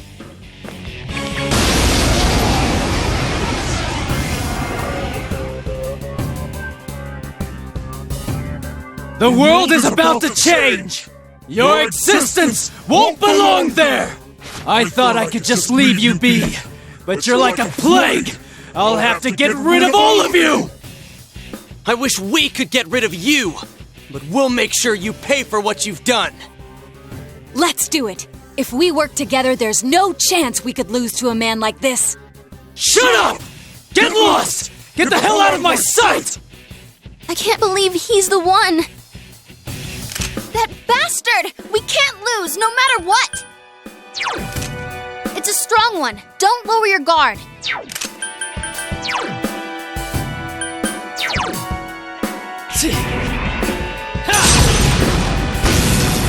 Oh, yours!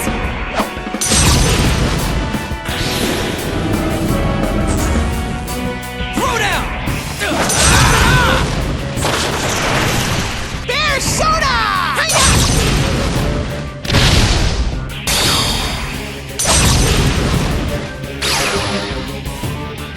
A persona? But that can't be!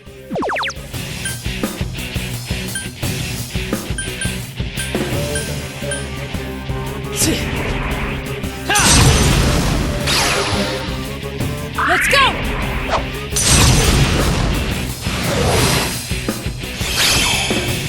Throw down! Bear soda!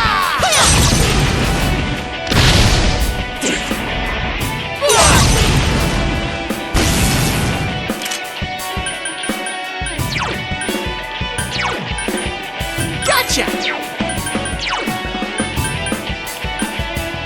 Persona!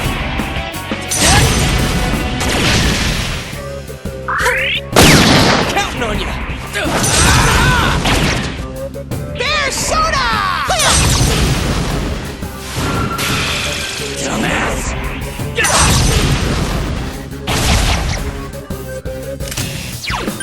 Persona!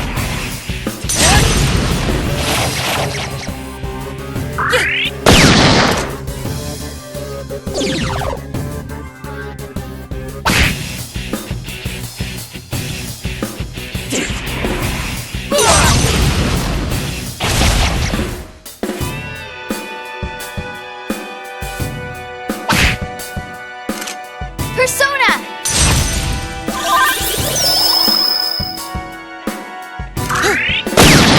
You're gonna pay, damn it! Damn brats! Shut up and let me finish you off!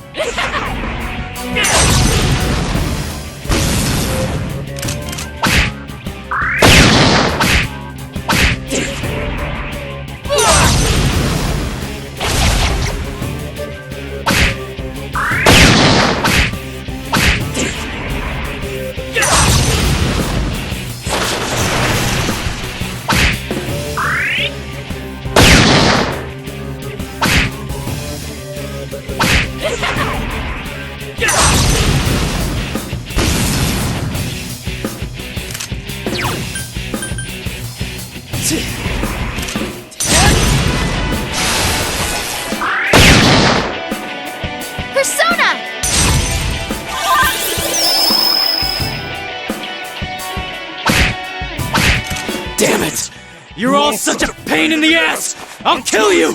Just like I did those other ones! Dumbass!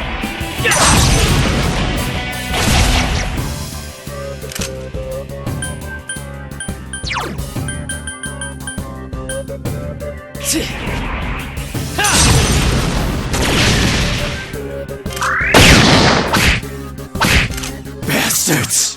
There's no way I can lose! It makes no sense! I can't lose!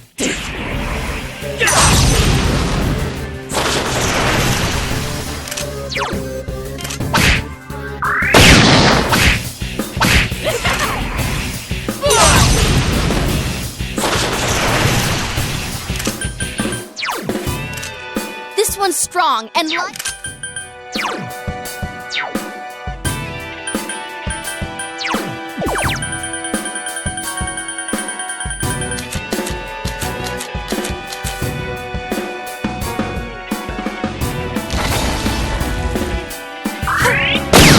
Counting on you! Persona! Persona!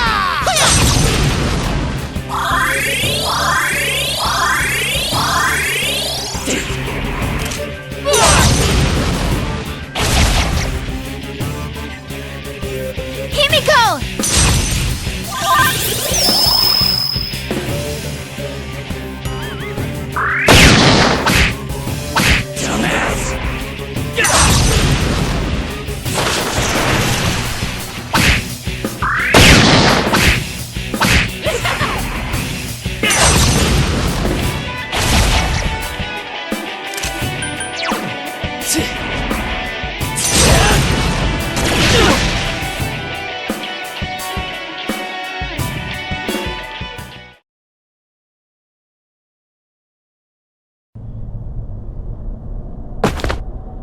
Damn, this is lame.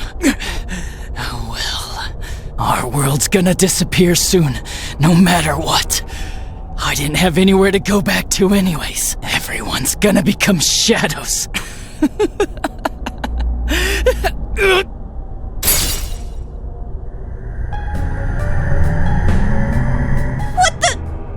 All humans will become shadows, and I shall descend upon the united world as the master of order.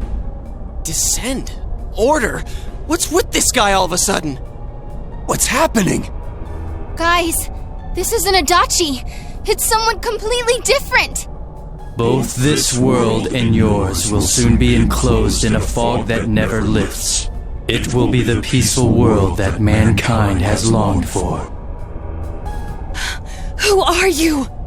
I am Amino Sagiri, one who rules the fog, one awakened by man's desires.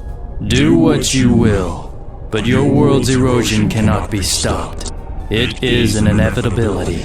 You played your part well, stirring up the will of the masses into madness. But that will soon come to an end. Mankind will soon become shadows and live on in the darkness of the fog, oblivious of their reality. What the hell are you? Why are you doing this? I am the one that shepherds humans to their true desires.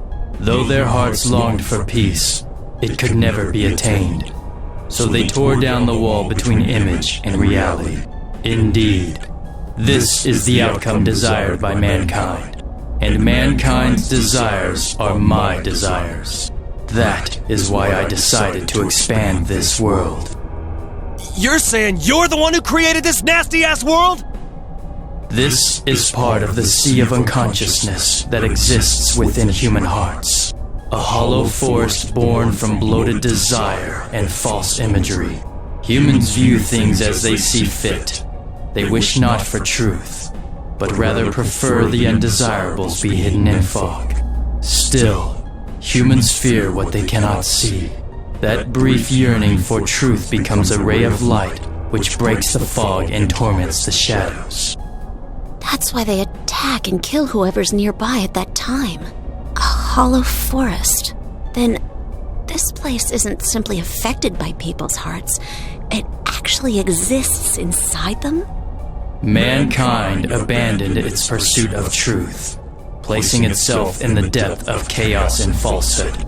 Thus, my strength has grown, and the fog will not lift.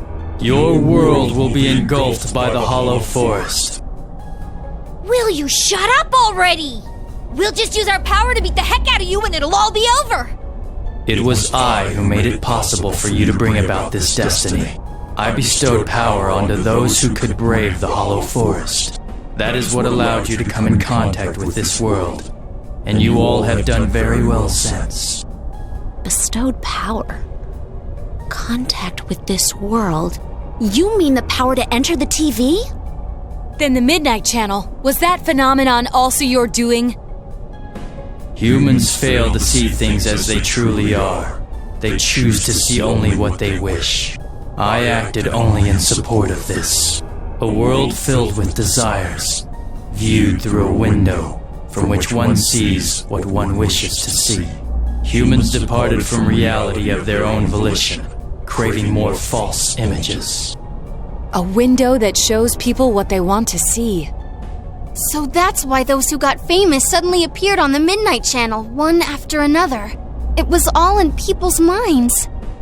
I have to say, it must be true. The Midnight Channel we saw in Namatame's hospital room, that kept bothering me since. What we saw there wasn't Namatame's true intentions at all. Then it came on because we were all thinking, this person must be the killer, he can't be forgiven? We let ourselves be deluded. Exactly. The more false images one yearns for, the more one stops yearning for reality.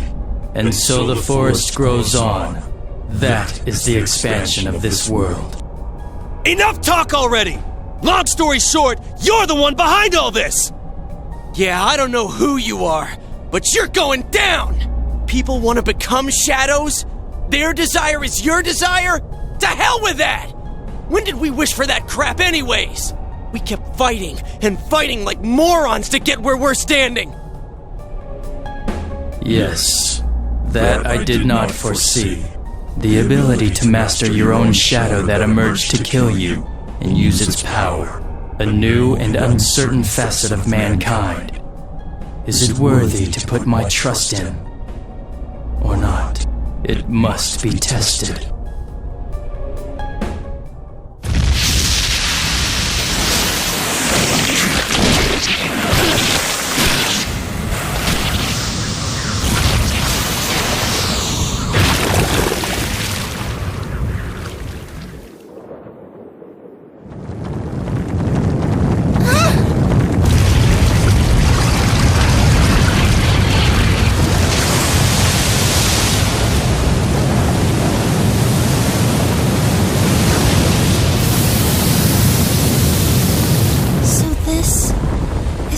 Of all the fog? I have come to put you all to the test and judge your worth. Like we give a damn what you came for! You've done what you want so far, but that'll end when we crush you! Precisely. Then we know what we gotta do now. I don't want people to turn into shadows! We'll defeat it for sure. I'll back you up with everything I've got. This thing has no right to exist.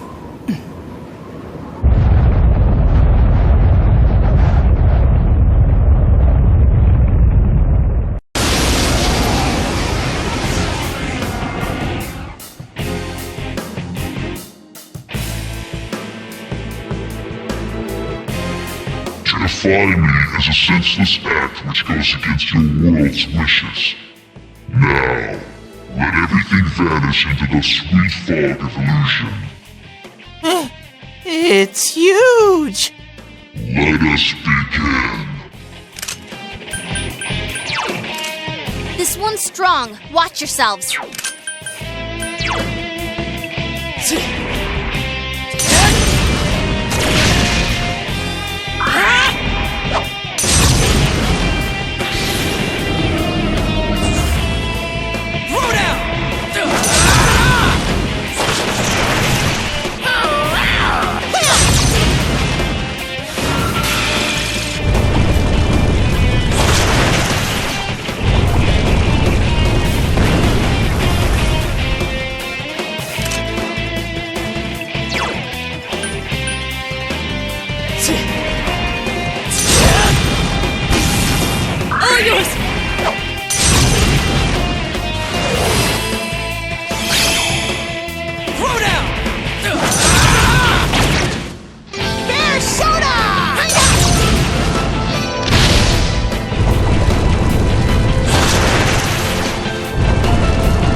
Persona!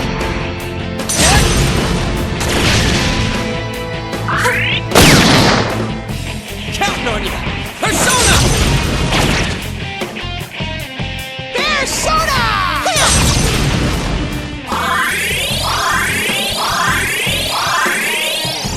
No one wishes for the fog to lift. Why act against the wishes of your fellow man? Consider, is that truly just?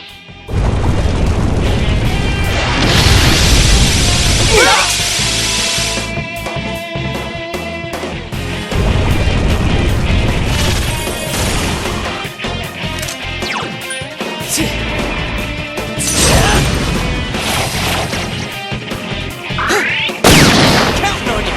Persona! Persona!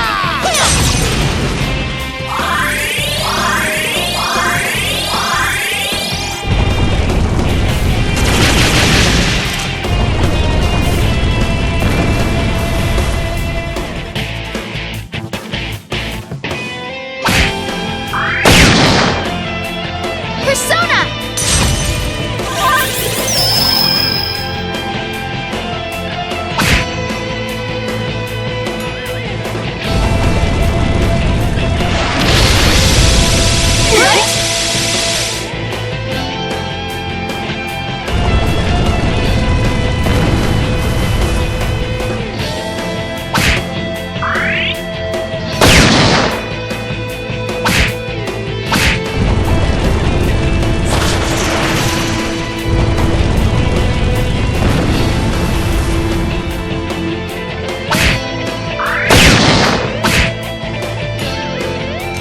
How foolish. Your actions will draw many back into suffering and strife. Why will you not understand this?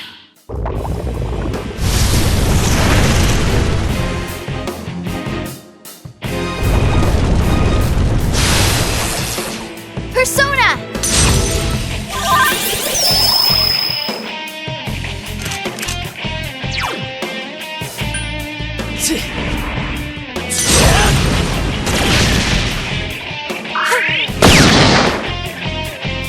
Counting on you!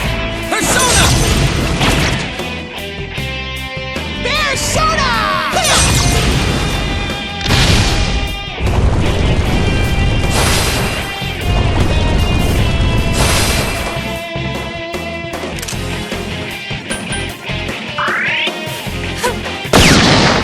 Counting on you!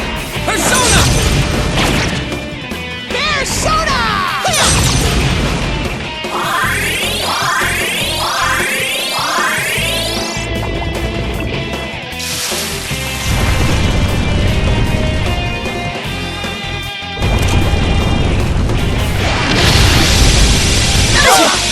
Naoto-kun! Oh, this isn't good. Protect me, Himiko!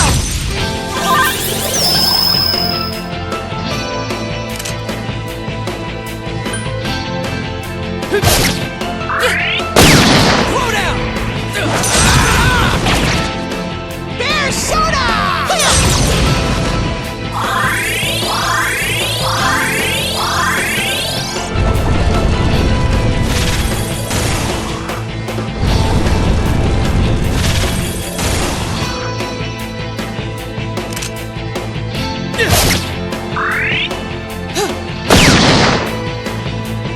Counting on you!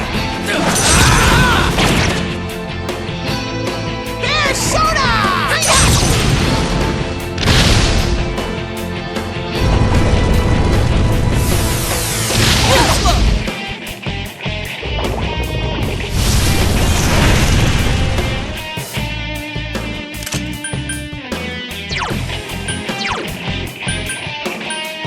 Whatever you think best.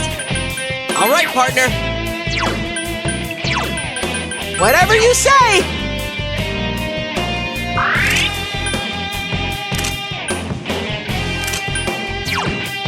Persona!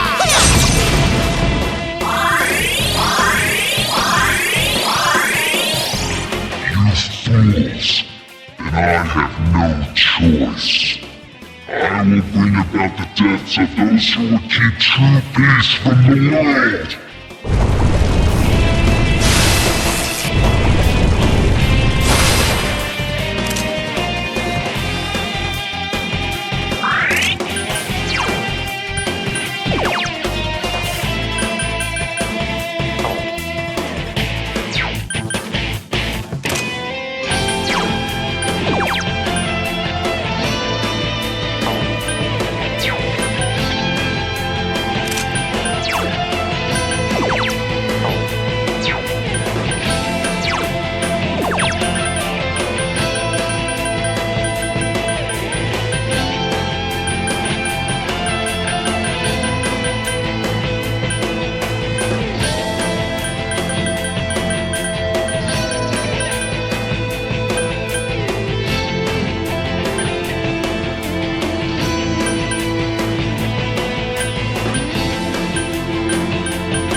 careful, guys. You're really low on health.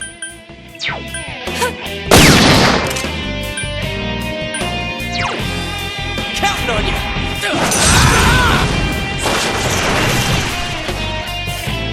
Persona!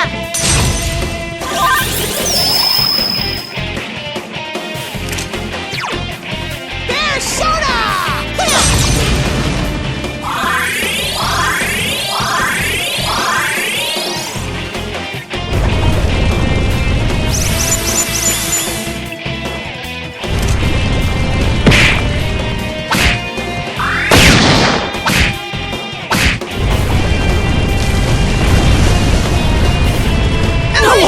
You okay, Senpai? Hang in there.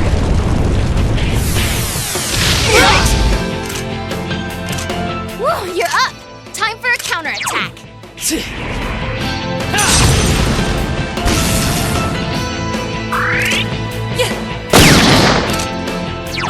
Throw down! Persona! Persona!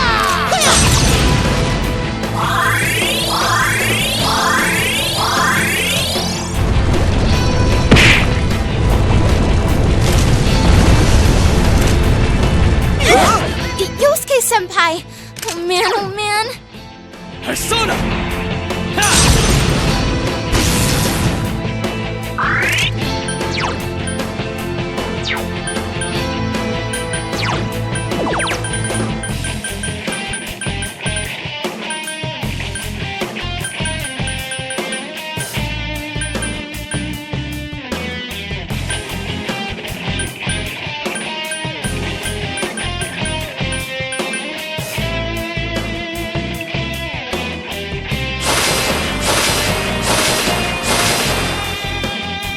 Damn it! Who do they think they are? Counting on you!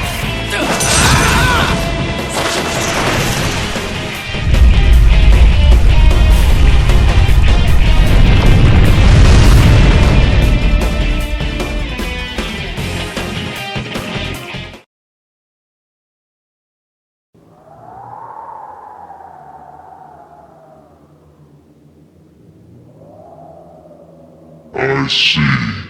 Your powers are strong. Power comes from the heart.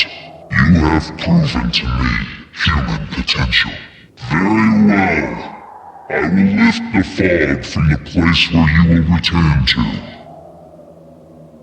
Mankind's desires are my desires. If mankind so wishes, I will return at any time. I am always at your side, watching. Well, don't wait up! We'll keep that from happening no matter what! Time will show the path humanity takes. Children of the new potential.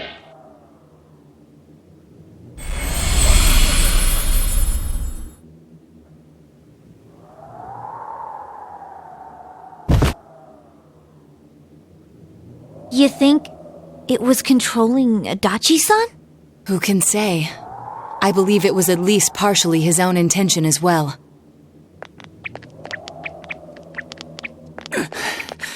So that's it, huh?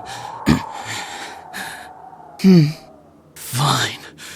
Live however you want. If you think you have the power to change the future, then go right ahead. Everyone has the power to do that. Get out of here.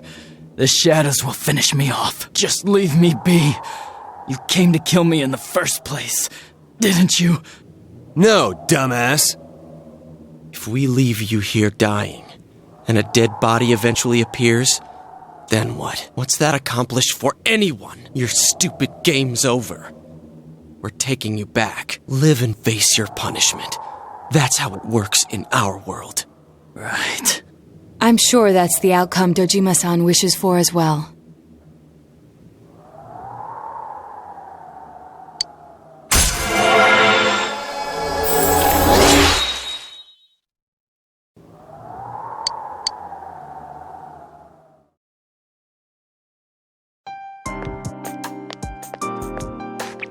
Greetings, Shirogane-san. We got word from Detective Dojima. He's wanted on suspicion of murdering Mayumi Yamano and Saki Konishi, right? Correct. Understood. We have an ambulance waiting downstairs. Should we have them bring the stretcher up here? An ambulance? Detective Dojima assumed one would be necessary. He wanted the suspect to be carefully taken into protective custody. It was a personal favor to him. They were partners, after all. Then yes, please have them bring up the stretcher. Understood.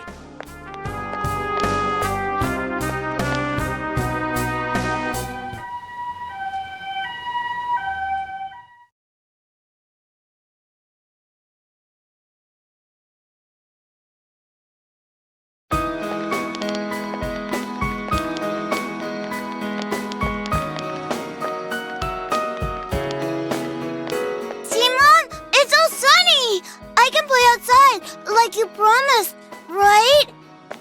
Oh, Makoto! Don't run like that! It's for real! The fog's really gone! We did it. This time it's for real.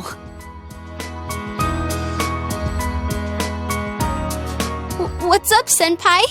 Did you think I was crying? It's just so bright. It's been so long since the sky was that blue. It's finally over.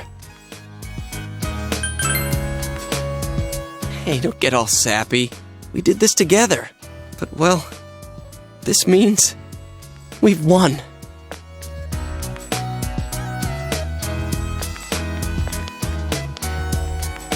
Huh? What are we doing? Ooh, what's this? Everyone ready? Here goes!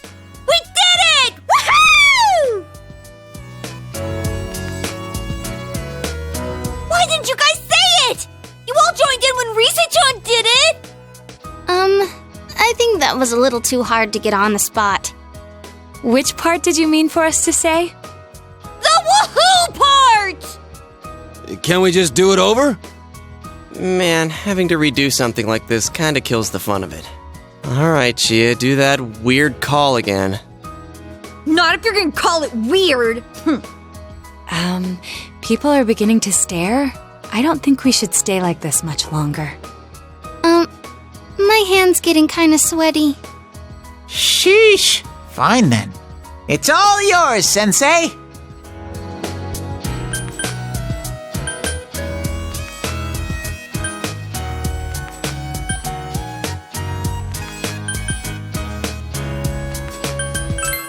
You don't need to explain it again. Sheesh, then I'll say it. Everyone ready? Here goes. We did our best. Woo!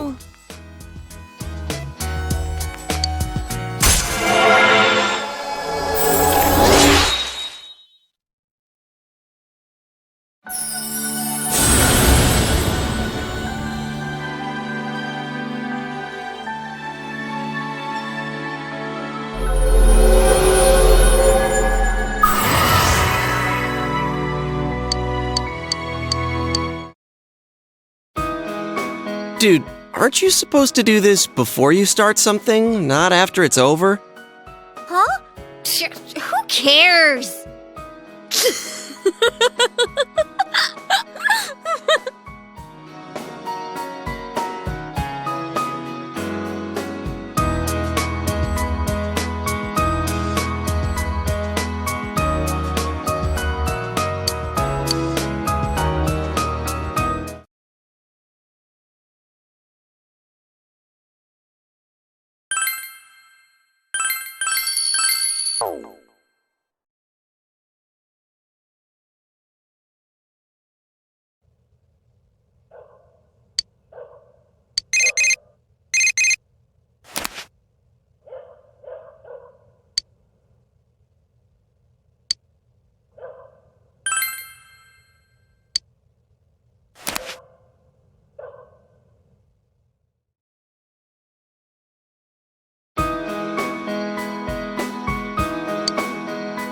I'm kinda nervous because I've never spent a Christmas like this.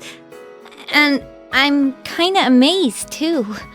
Here I am, spending Christmas with you, and I didn't even know you last year.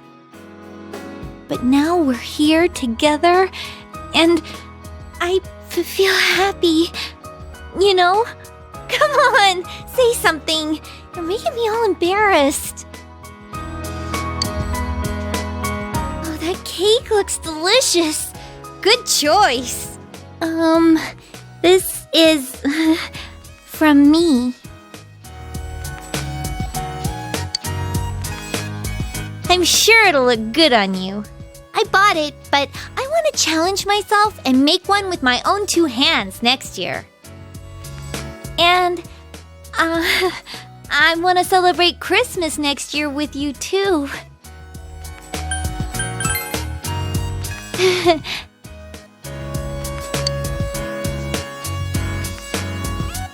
Oh, it's this late already. You know, I told my parents I'll be at Yukiko's place tonight. They won't be worried if I'm with Yukiko. Plus, we've done lots of sleepovers at her place and my place before, so... yeah. Oh, you know what I'm trying to say. Hey, wipe that grin off your face! Stupid.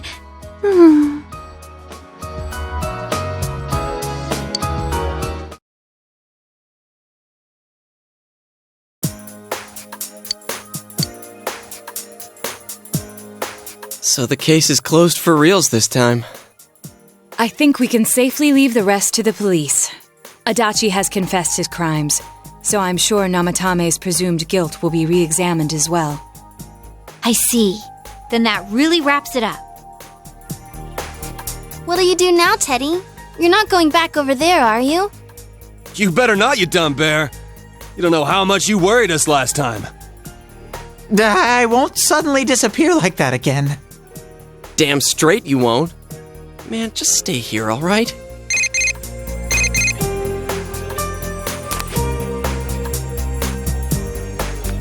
Hey, it's me. Good news. It looks like they're letting Nanako come home for a bit. She's awake again, and she's got a good amount of strength back, too. If all goes well, she might be able to leave the hospital for the time being. And as for me, they said I just needed to see a doctor regularly. So I'm planning to come home with Nanako today. Sorry I had to stick you with all the housework. I'll make up for it somehow. Anyway, see you later.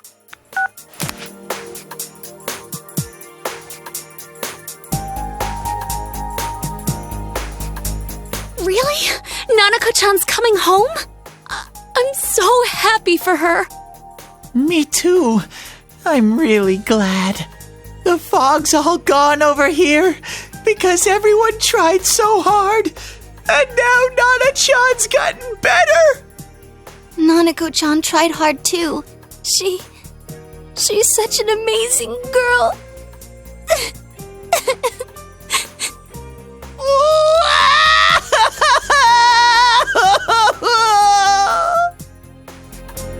Seriously.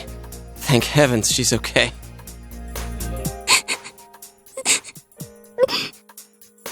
Where are you touching? Well, one thing's certain.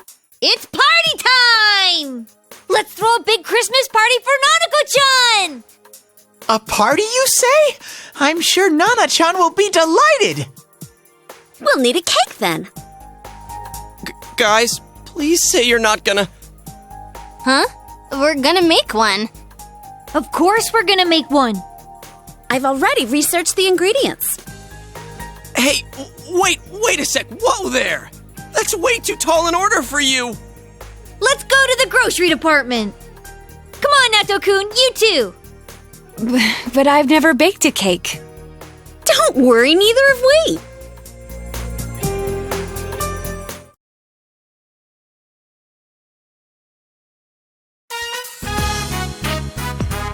It's so warm. So this is the fabled kotatsu. I was really looking forward to the new kotatsu. Yeah, you talked about it all the time at the hospital. Nanako needs to go back for a full checkup early next year, but if they don't find anything wrong, they'll let her go immediately. If I'd gotten better sooner, we would have been able to buy the Katatsu together. Sorry.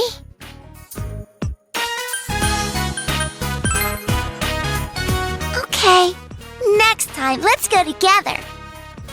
Sorry for the wait! Oh no. The Christmas edition of Mystery Food X is about to be served. Bring it on. I'm ready. Got my insurance card and everything. It's a cake! Hey, this is bigger than I imagined. Well, wait, Nanako-chan! I'll be the first one to... No! It's delicious! It tastes really good! That can't be. No. Has she lost all sense of taste?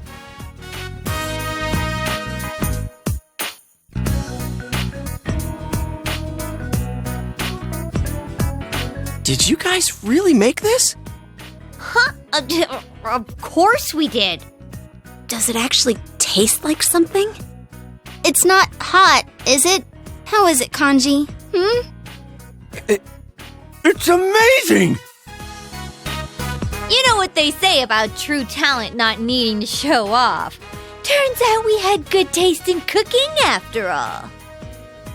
Then again, this one was our third attempt. Hey, Yosuke! Chie-chan and the others really are talented chefs. 3 stars for sure. Impossible! This actually tastes good! Wait, I didn't already pass out, did I? This isn't a dream, right?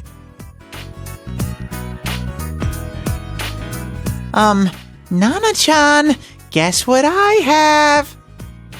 Ta-da! A Christmas present for you! Oh, it looks just like you! I wish I could have made it look better, but I thought it'd keep you company at the hospital, Nana-chan.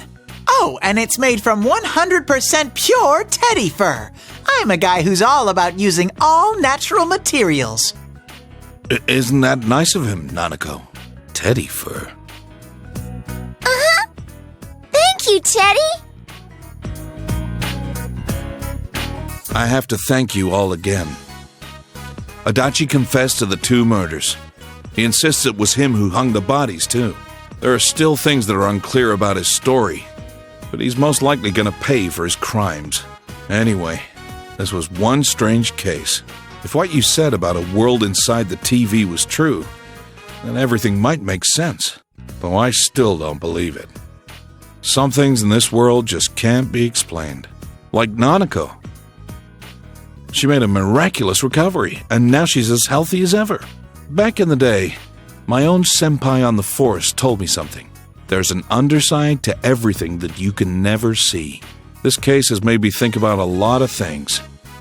You've helped us out so much. It was meant to be the other way around, really. There isn't much time left until spring, but I hope I can do some catching up until then.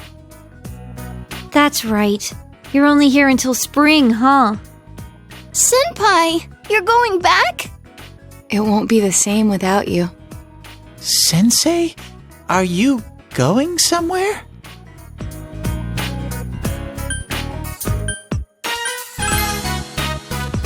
Don't forget, there are people waiting for you. When you get home, show your parents how much you've grown this past year. And then if they're okay with it, you can come back here at any time. Come on, spring's a long ways off, right? Let's have all the fun we can until then. Hey, don't get too carried away. My sis would kill me if you got yourself held back a year. Oh, but then you wouldn't have to go back, huh? Wow, if that happened, I'd be in the same grade as Senpai.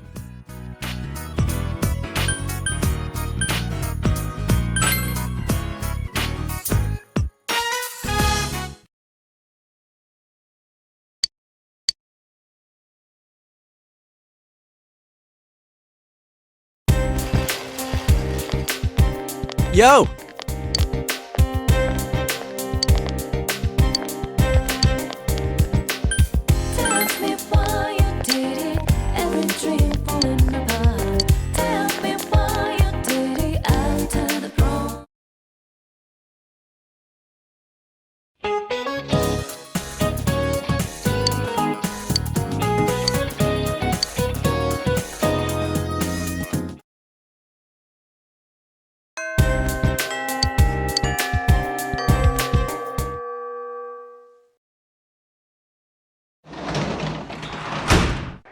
You're back.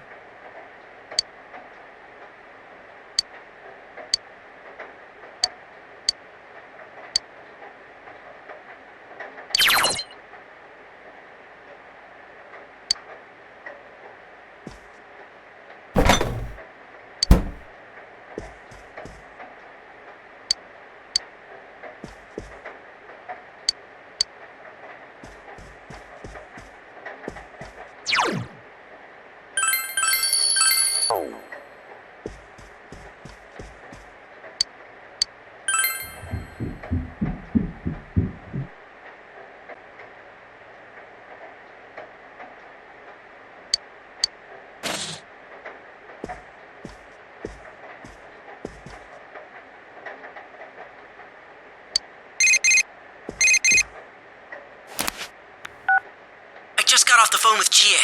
Have you checked your TV? For you either? I didn't see any glow or anything. It's definitely raining outside, though. Does this mean the Midnight Channel's off the air? I'm being serious here. Now that we beat that Amino Sagiri, the case is completely over, right? Oh, thanks. I should be the one thanking you, though. Yeah. All of us together. We did it! Man, all these things are coming back to me, like when I put you on the spot and asked you to be our leader. What am I getting all worked up for? The others must all be super happy right now, too. I bet Chie is practically crying her eyes out. Alright, I'll call you again later. Seriously, though. Thanks.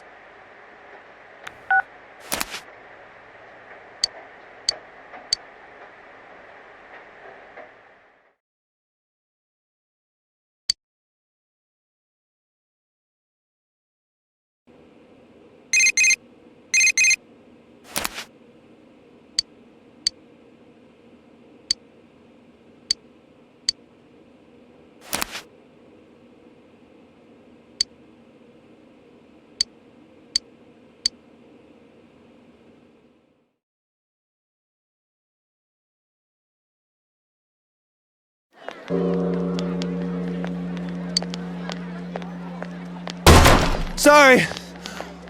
Whew. Sorry to keep you waiting. Wait, huh? Is it just you here, Senpai? Seriously? This is the time we all decided on, isn't it? I was watching TV at home, but it seems like I fell asleep. When I woke up, that New Year's show, Toshikoshi Kurotoshi, had already started, so I rushed out here. Sorry we're late. Hellos! I'm sorry, Sensei. It's all Yosuke's fault.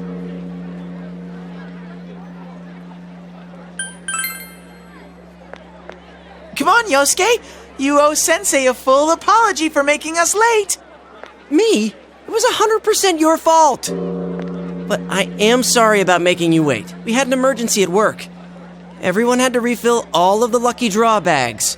We just finished a second ago. Because a certain someone just crammed a bunch of stuff into the bags without checking any of the prices. Do-do-do-do-do. Talking about you little... Moving on. Hey, Sensei, where's Nana-chan and her dad? You doofus. You can't come out on a cold night like this. Dojima-san and Nanako-chan just got temporarily released from the hospital for the holidays. They aren't healed yet. Well then, where's everyone else? Why are only the guys here? Don't tell me. Is this going to be some lame guys' night celebration? No lovely girls? Hell no. But man, they're late. They should have gotten here a while ago. I wonder if they're all meeting up at Yukiko-senpai's house first. You know, like to put on their kimonos. Kimonos? Did you hear that, Sensei? Kimonos!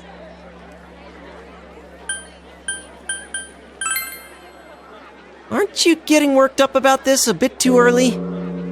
Huh? You're the only one who's not psyched for Kimonotion! Why are you turning this on me? Although I must say, seeing Rizette in a kimono would be quite a sight. Whoa, maybe Naoto's in one too. Okay, now I'm starting to get a little... I'm sorry about the wait.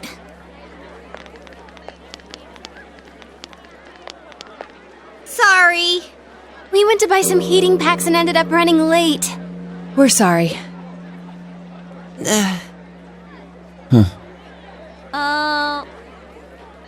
What's with the non-reaction? What?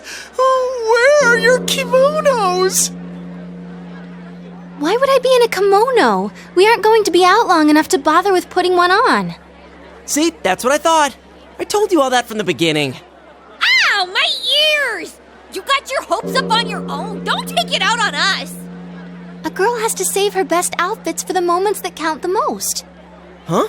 A kimono's one of a girl's best outfits? Wait, you're implying that you're out of our league. She wasn't implying. My heart just froze over.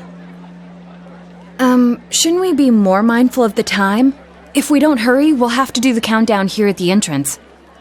Oh no! We're going to miss the 2-year shrine visit! This is my first time being with friends on midnight of New Year's Day. I'd always just spent it with everyone at the inn until last year. Actually, I'm glad we were all able to celebrate today here peacefully. Yeah. All right, everyone, let's get going.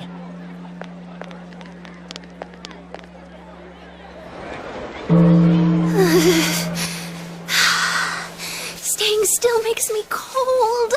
They're handing out Amazaki over there. Not till New Year's. Hey, how long till next year? Oh, it's almost time. Okay! 5, 4, 3, 2, 1! Happy New Year! I'm glad we're here together. Year's here. Finally, the New Year's here! Let's make this year a great Happy New Year, this both year of you. too, partner. Thank you. It's not your celebration. Nope, none for you, Rise. What? And the same goes for you, Yukiko. Come on, just let it go. Oh, it's snowing! Wow. Oh. I told you it was cold. Do you think the snow will pile up? This is what they call a white New Year's, huh? No one calls it that. It's a new year, but you're still Morangi. What? Morangi. Oh. Hey, what are you nodding for? Morangi! Shut up!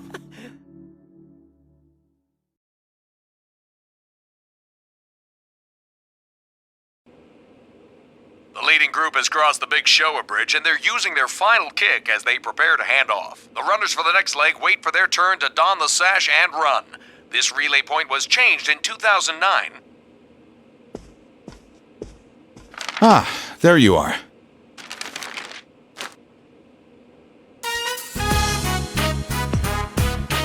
All right, are we ready then? Happy New Year! Happy New Year!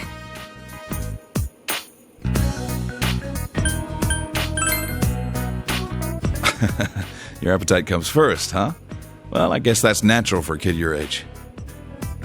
In any case, you've changed over this past year. You've got a man's face now.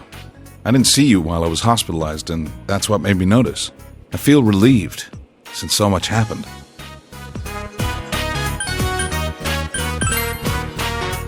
There's no denying it. You can't fool my keen detective eyes. Dad, can we eat yet? All right, let's dig in. Man, I can't thank those guys working the holiday at Jeunesse enough. I wandered over there and they even had New Year's food. Thanks for the food! Let's eat. Nanako, what do you want to eat? I'll get it for you. Kobumaki!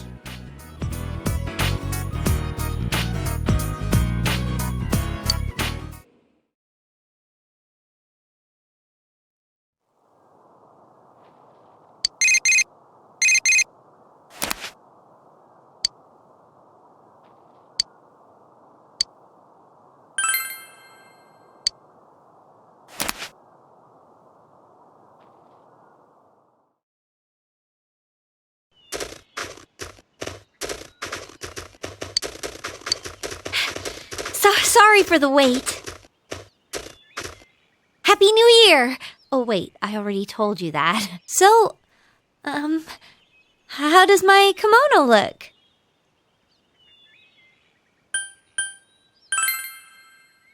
makes me feel like a little girl at a wedding being told she's cute for dressing up like a grown-up. But I guess I'm still happy that you said I'm cute.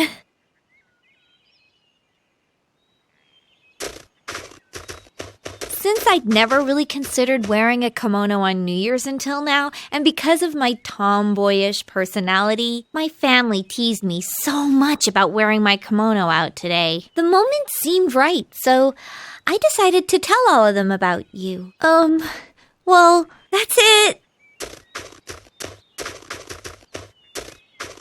Well, time to visit the shrine. Have you decided what your wish will be?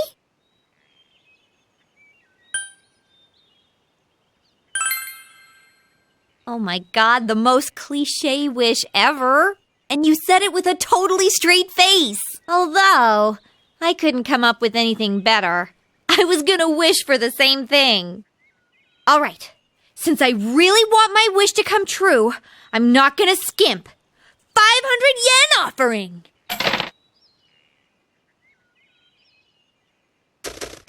Let's go draw fortunes! This place doesn't make special New Year's fortunes that are better, so you gotta focus on drawing a good one, okay?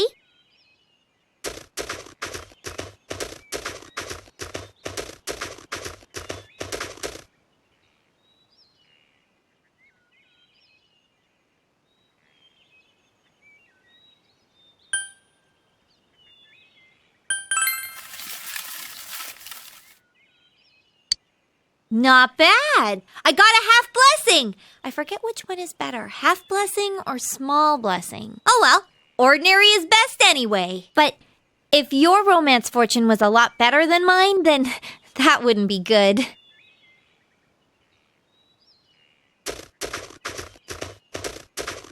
Until a little while ago, I would get really depressed every time I thought about you leaving in March. But now it's starting to not bother me, because now I realize that the distance between us won't matter. I love you so much, after all. What a cheesy line, right? Yikes, it's freezing! We should get some coffee somewhere.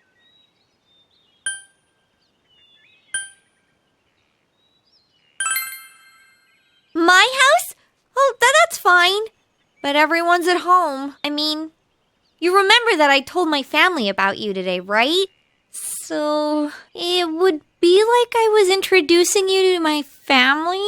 I can't do that! My heart's not ready for that! Next time, we can go to my house next time. Why don't we just go to Junes?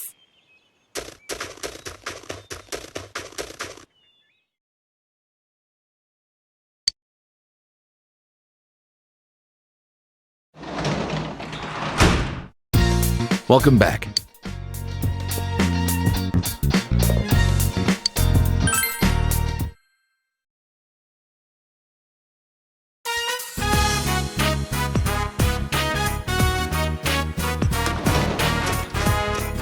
Whoa! Look at all the snow! Looks like we got a lot of snowfall this year, huh? Hey! I want to make a snowman! A snowman, huh? I'd help you make one, but the doctor told me to avoid bending over so that my back would heal up. What about you, big bro?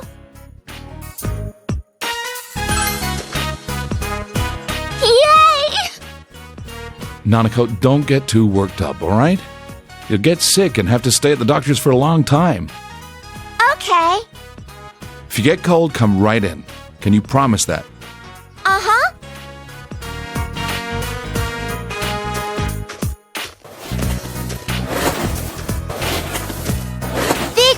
That's amazing! How did you get it so big?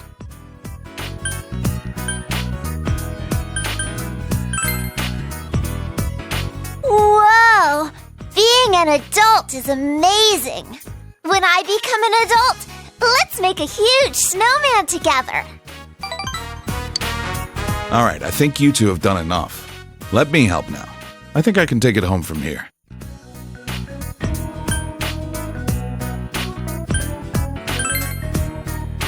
Yeah? Just watch and learn. You're not the master of snowmen in this house yet. There.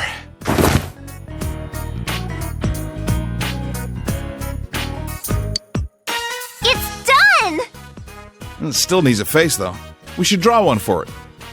We're gonna draw a face? Hey, big bro, I want it to look like Teddy. Can you make the face look like Teddy?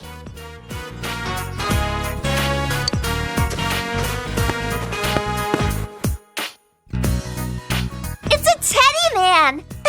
It looks so cool! You're pretty good. Good for you, Nanako. Thanks, big bro!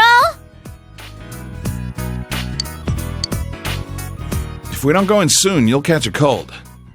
Aw, already? I'll make you something hot to drink. Well, it'll just be coffee. Okay, make it sweet for me.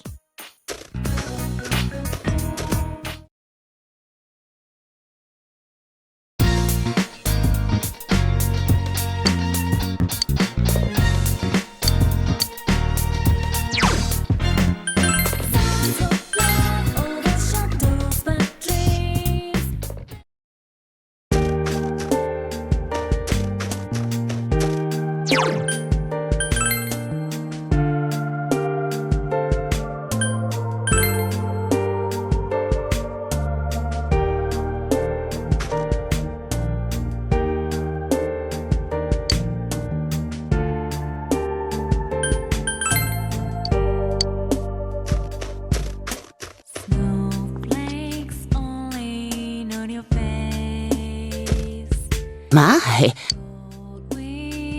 Happy New Year.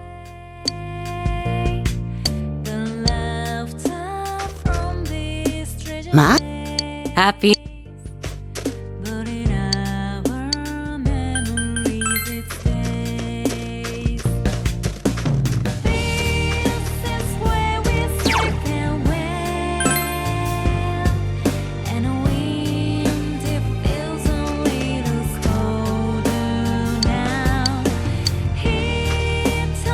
Happy New Year.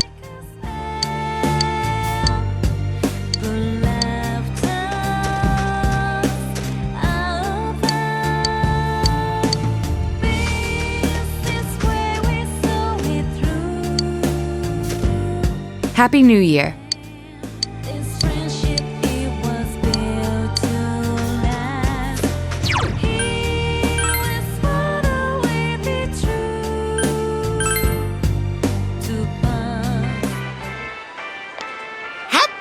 Year.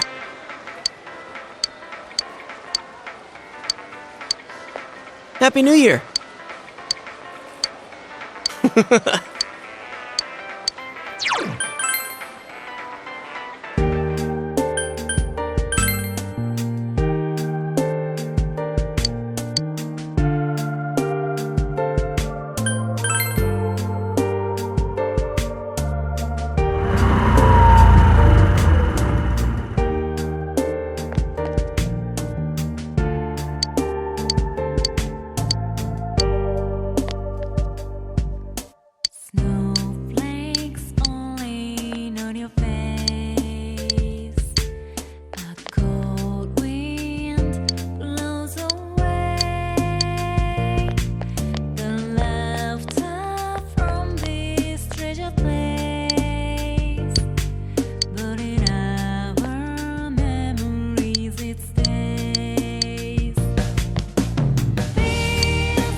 Welcome to the...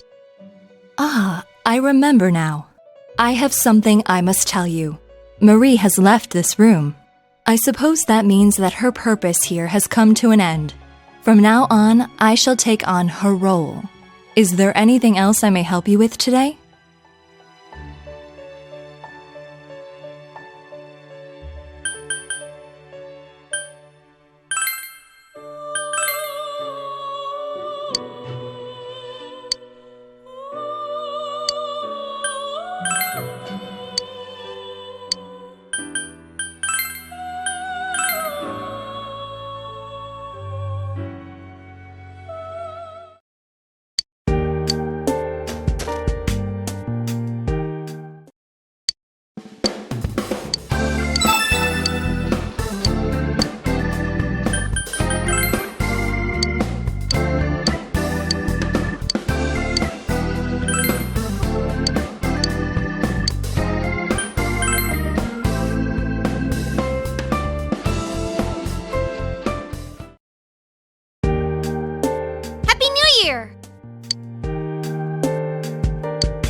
Happy New Year!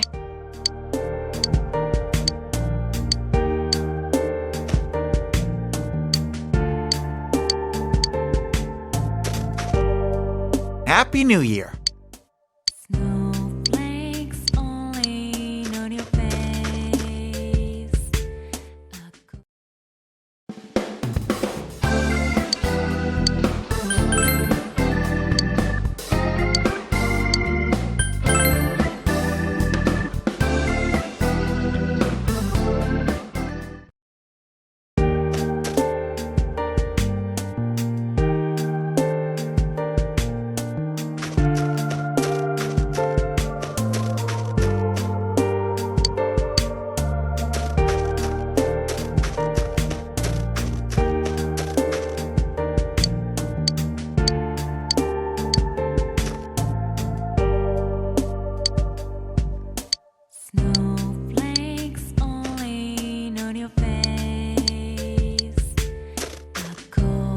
Happy New Year!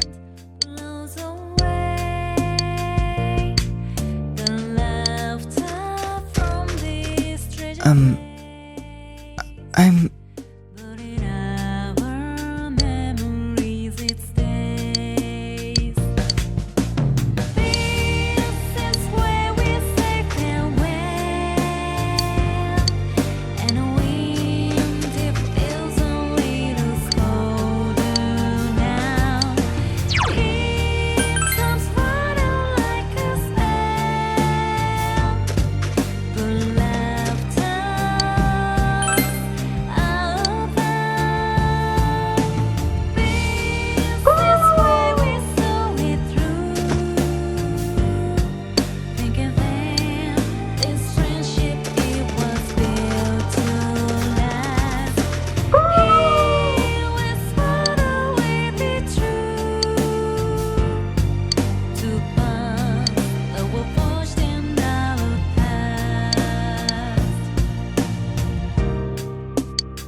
You're back.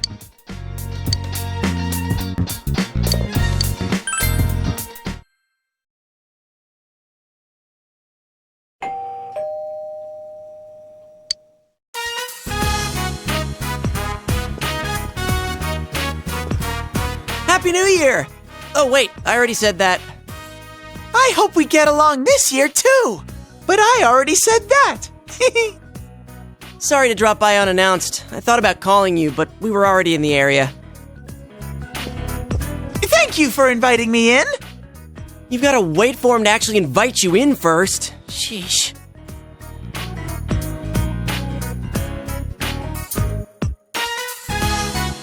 Do you have any plans during the break? If you don't have anything lined up, why don't we go skiing? There are a lot of mountains in the area, and it seems that there are a lot of little ski resorts around here. It'll be a cheap trip because it's local. And the snow quality's supposed to be pretty good, too. What do you think? Actually, I've already asked Chie and Yukiko about their schedules. They both said that they're free, too. So I'm going to start making serious plans for this. Yukiko's usually busy during this season, too. If she's free, I'm pretty sure everyone else should be able to come. Ooh, another overnight event. I'll leave ski tracks of love under the frigid sky.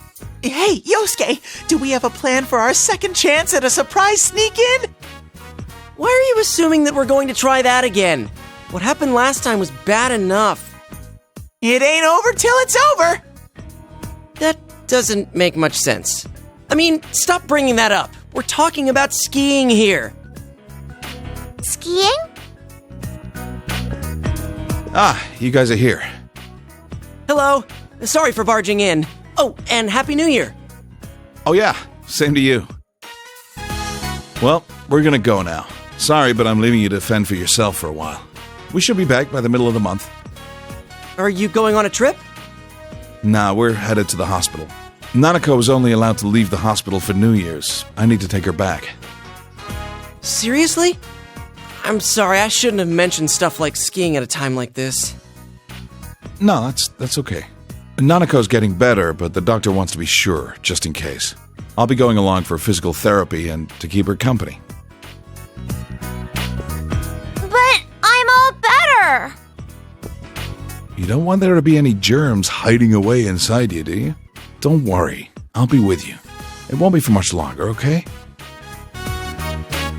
Well then, sorry, but I'll have to count on you to look after the house.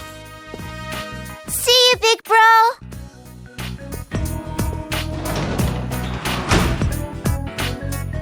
Poor Sensei. Are you all alone at home again? I know. I'll stay here with you until Nana-chan and Pops come back. Stay? Wait, do you plan on moving in? Don't be stupid. He already has to do all the housework. I can't saddle him with some burden like you. Sensei, your life with me will be priceless.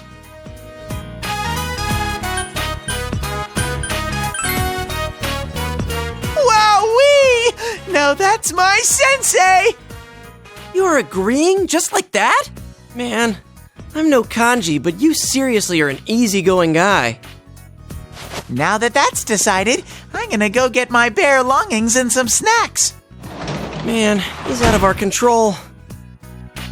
Look, just let him spend one day here at least. If he bugs the hell out of you, you can send him back to me whenever you want. And think about that ski trip. I'll send you an email once I've got all the details worked out.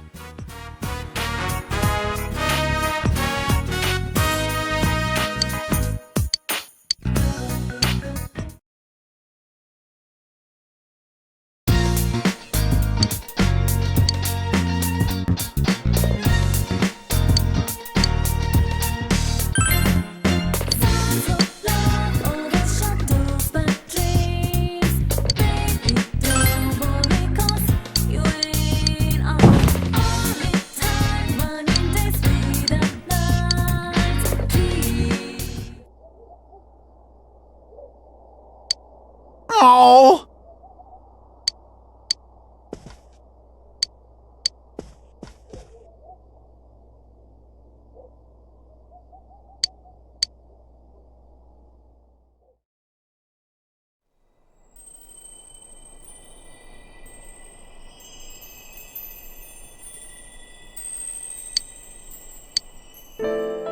You're late.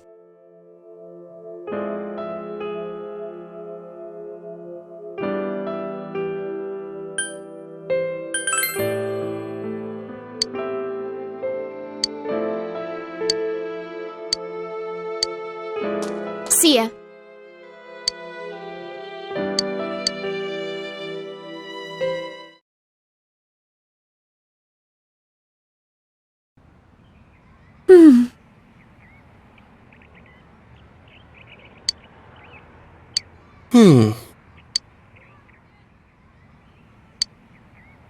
Huh? Uh-huh.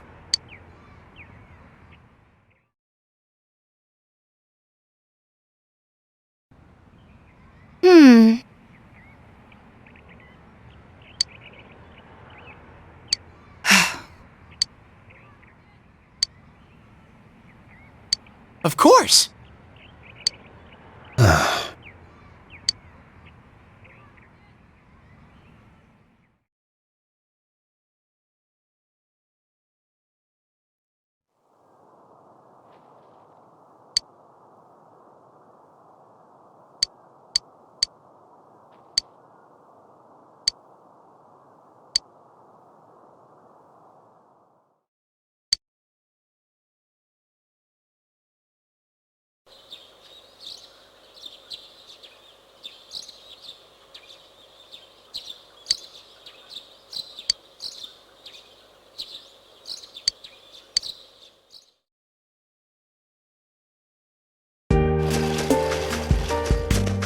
Yo!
Senpai.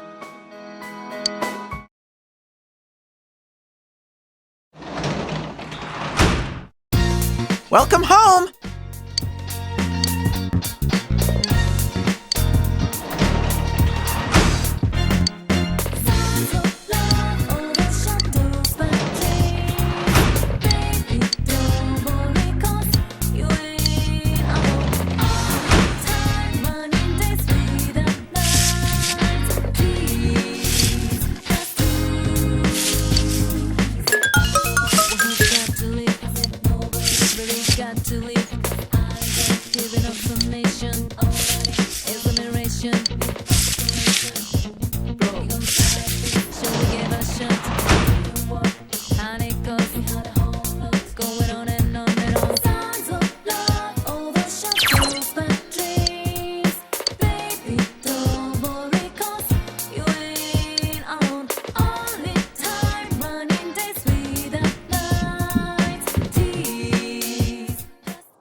Oh.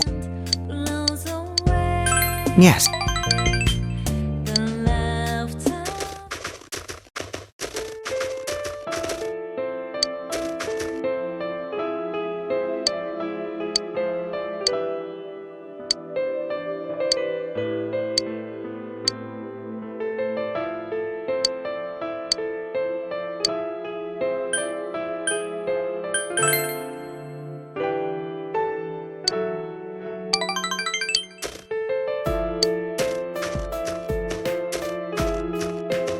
Sorry.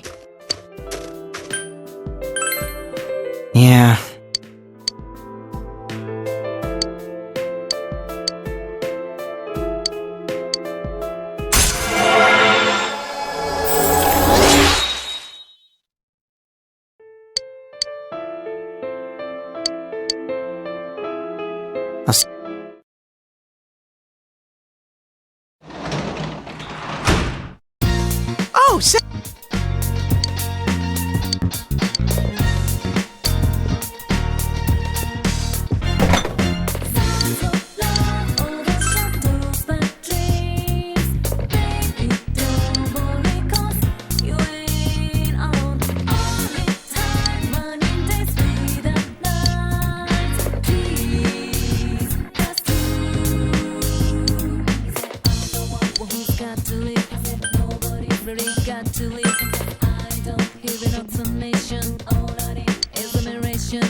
Oh, good.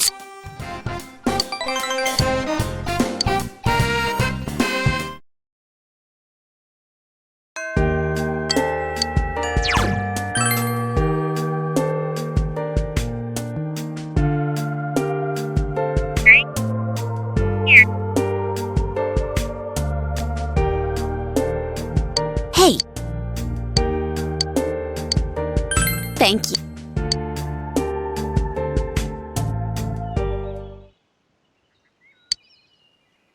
I'm sorry to ask you here so suddenly. It feels a bit awkward going home today.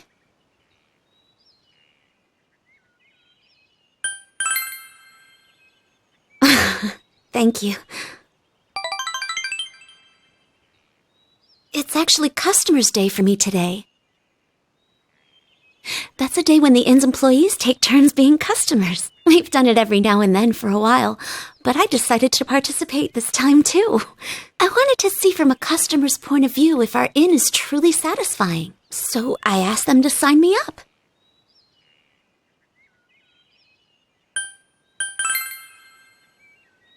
You think so?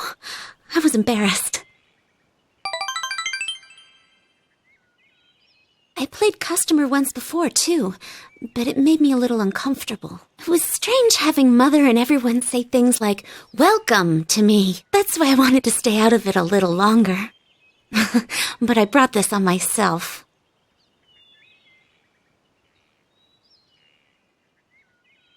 I told everyone at the inn that I hadn't planned to take over as manager, that I wanted to leave Inaba.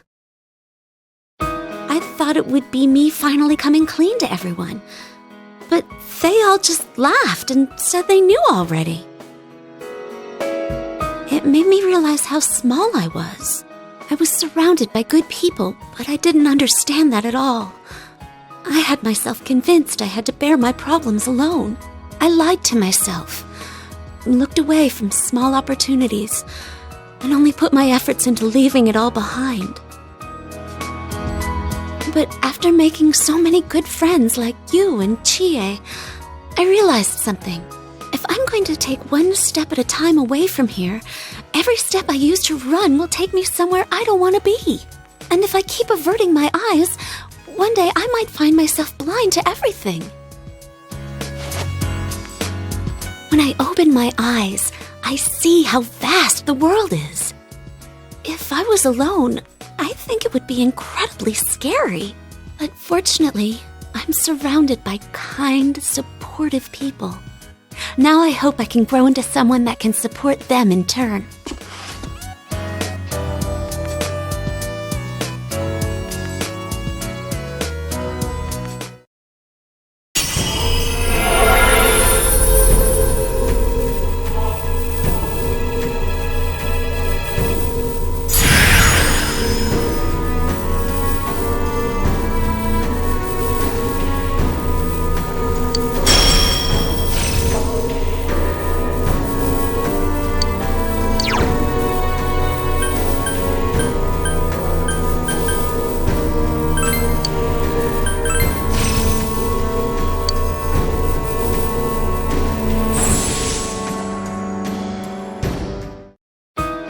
Persona?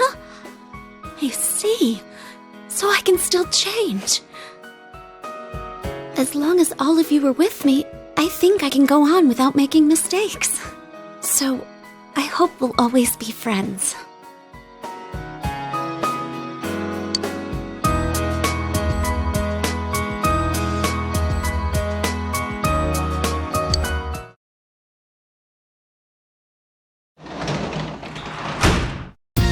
Welcome home!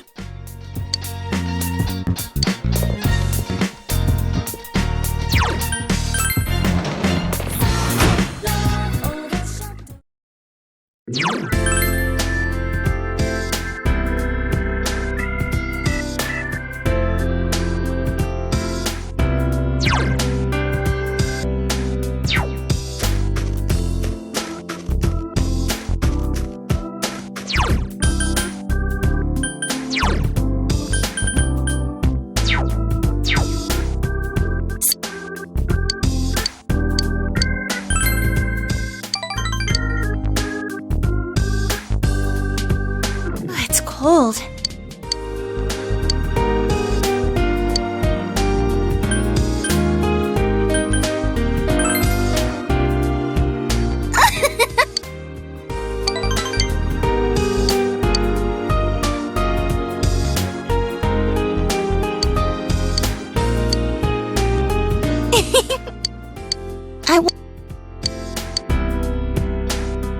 Good night, Senpai.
What should I have? Heck, maybe our shop should do something like this. How about a gunmo kebab? Or a tofu croquette?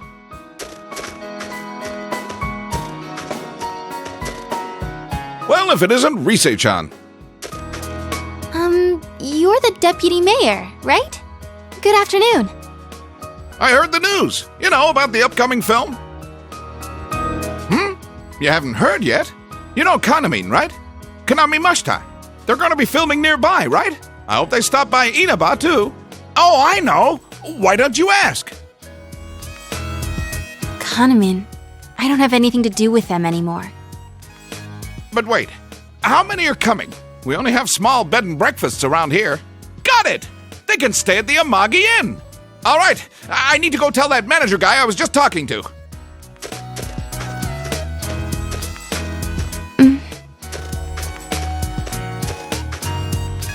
Oh, Rise-chan. Nice to see you. Inoue-san, what do you want today? I'm down here scouting film locations, so I thought I'd come see you. I wanted to hear your answer one more time, face to face. Are you sure you're not coming back? I'm not going back.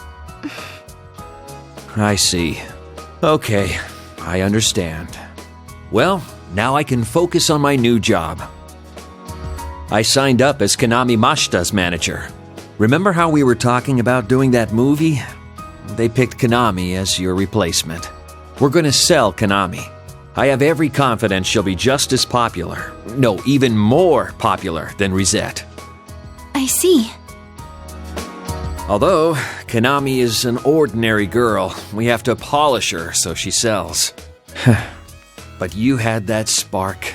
You learned fast, adapted well to new situations, had that smile that could be as strong or weak as you needed. And those acting skills of yours, you were like an old pro. You could have reached heights most girls could never dream of. Yeah, that's what I think anyway. So, I just had to hear it from your own mouth. Well then, goodbye. Stay healthy, okay?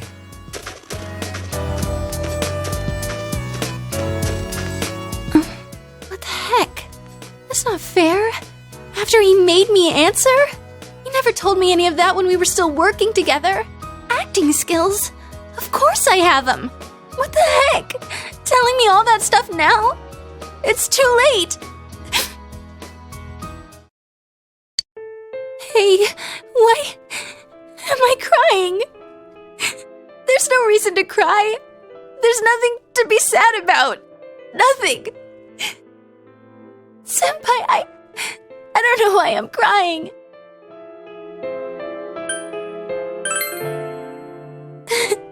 I can't. My eyes will be all swollen tomorrow. I lost everything. I don't know how, but I lost everything.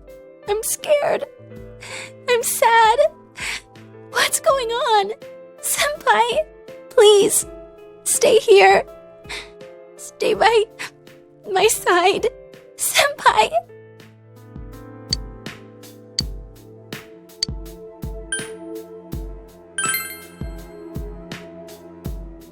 Senpai, I have you. I have the others. I didn't lose everything. There are people who need me, right?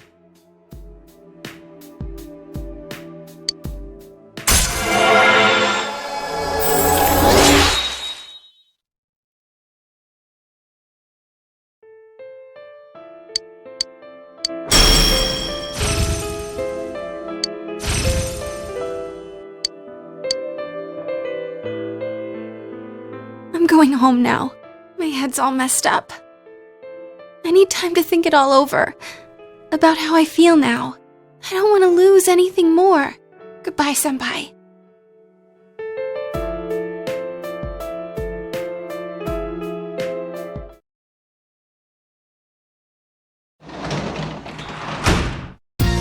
Oh, Sensei's home.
Hello.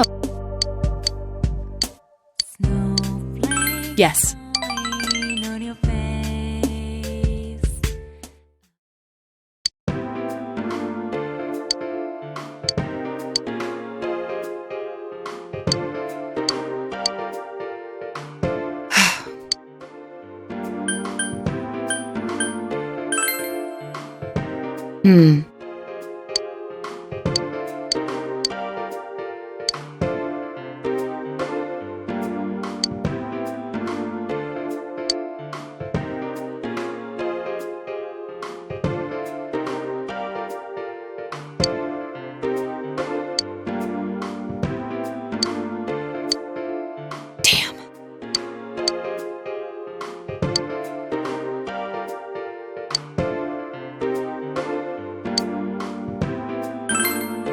Yes.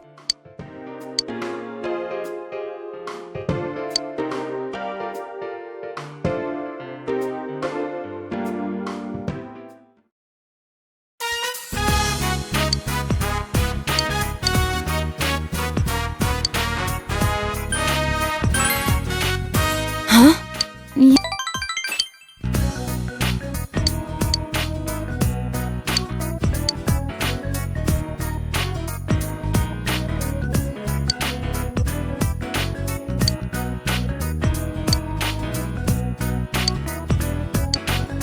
You have.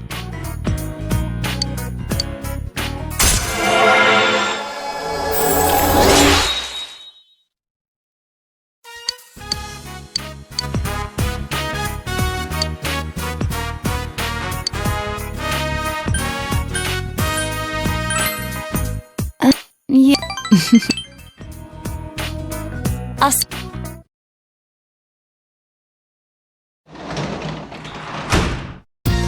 You're home!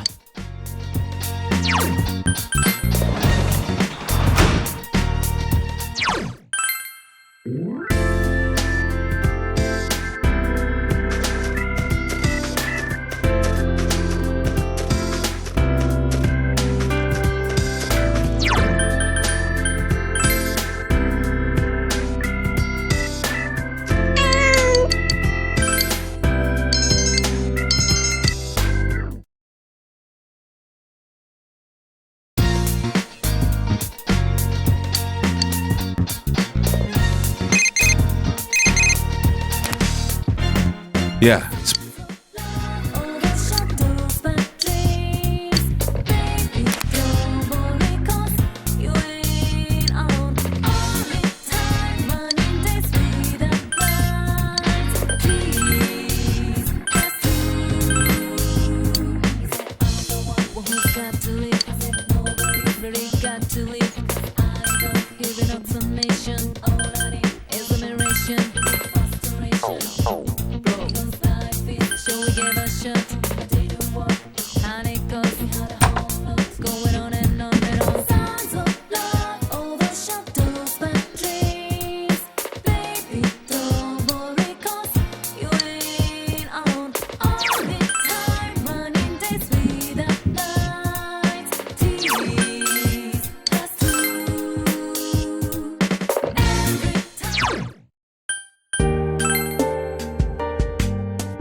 Ma? Yeah. Ma? My. My.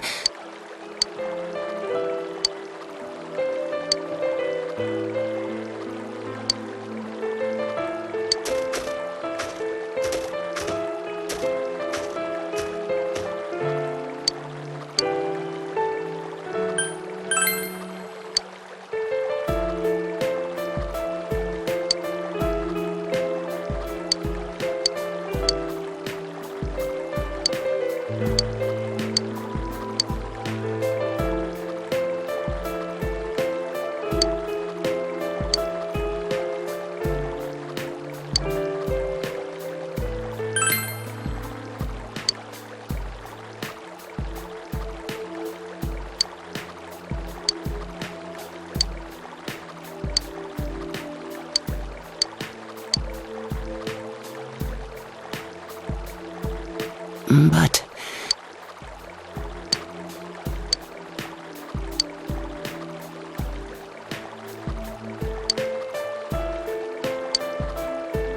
And in the same voice he would use to tell me he loved me, he asked, "Who are you, ma'am?"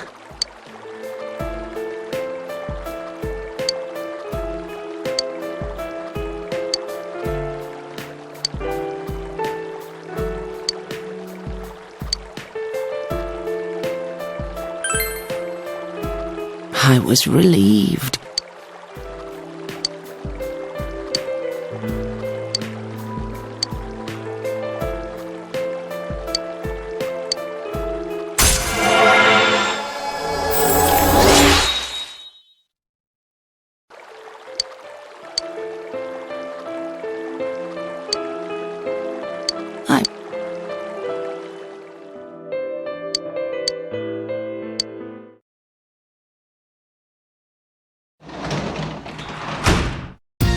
Oh, Sensei's home.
Yo!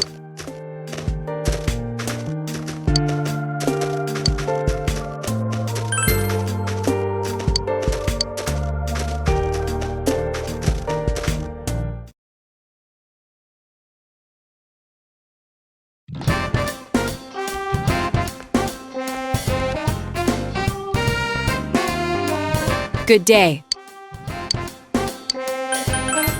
Oh.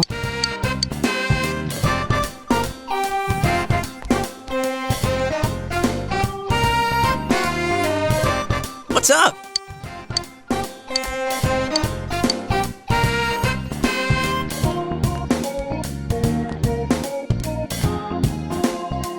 Yo!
Sensei!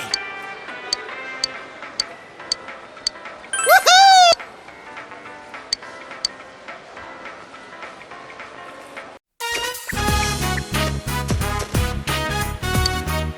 Woohoo! It's so huge, so wide, so salty! Wait! The salt was actually me sweating. It's tough to skate against the wind. Wow, the winter sea is really cool too. Coming here with everyone was fun, but it's exciting to be here alone with you too. This must be the true charm of the winter sea.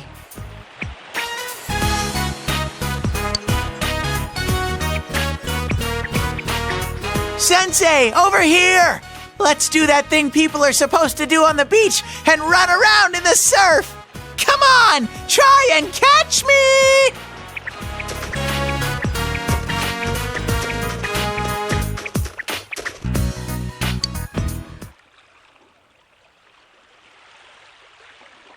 Sensei, why is the sea so huge?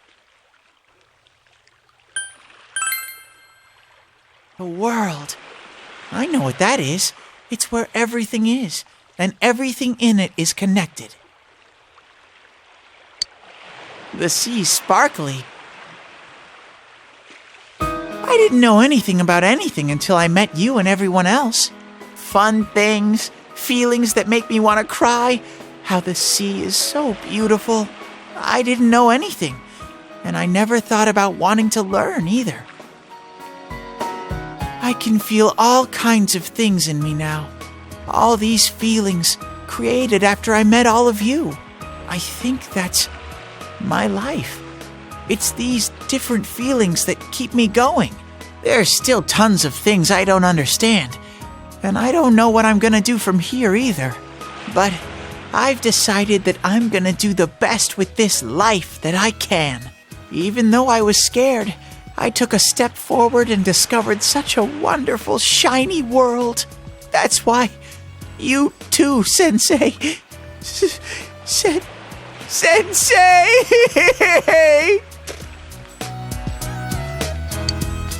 Because you're going away soon, I want you to know, Sensei.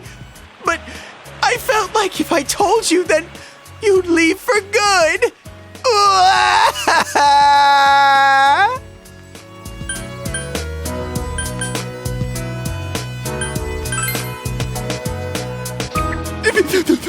Do you get what I'm trying to say? Do you understand this tremendous love I'm professing? But I'll be okay. It's sad, but being sad is part of life, too. I've made my decision to stop relying on you so much, Sensei. I will now enter the independent Teddy chapter of my life, so that this time I can be your Sensei.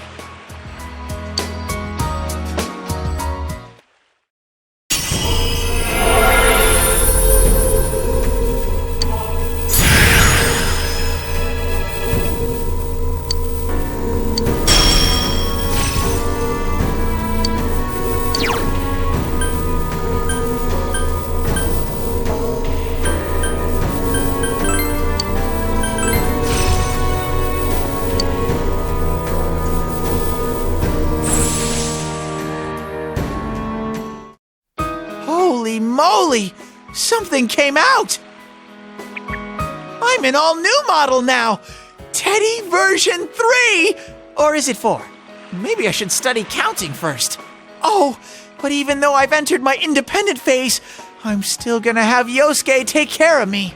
I'm not that independent yet.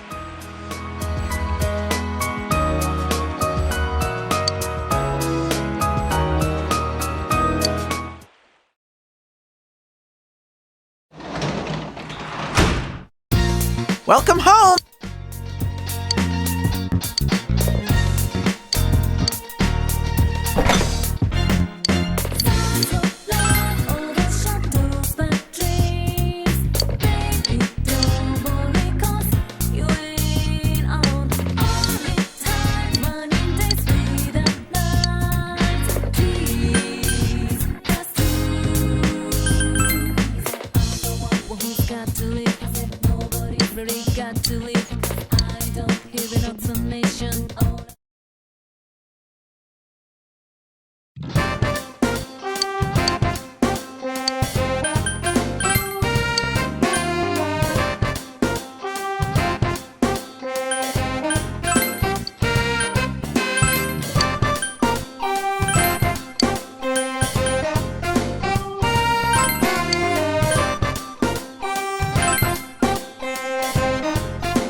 Welcome home!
Oh, Sensei's...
Well...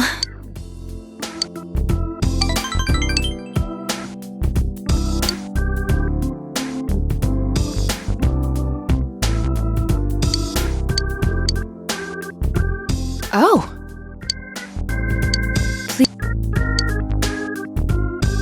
Good night.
My moves are as sharp as always.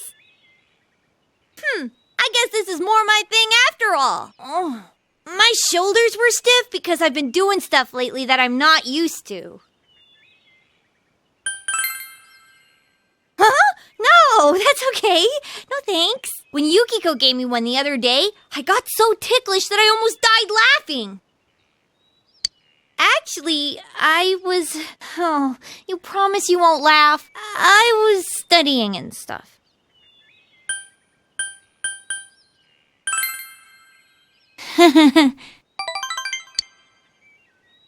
I started to think studying's kind of fun. Just a little bit. Thinking about Adachi-san made me wonder if he was just weird. But then I thought, if my life had been different, I could have been just like him. Maybe everybody could. I realized that no matter how trivial something seems, it's related to my life. And that scared me. That's why during history class it hit me suddenly that the history we were studying was all connected to me. The people back then, the things they did, their culture, it's all connected. And it's tied to me too. It's not just something that happened a long time ago in a faraway country. Real people laughed, cried, and died there. Math and physics too. They may not make any sense to me, but they're things I can use to help me understand the world. And when I thought about them that way, I got the urge to study harder. But it still didn't make any sense to me. So I'd give up, and then I'd come back to it again. It's an endless cycle. I'm good for nothing after all, huh?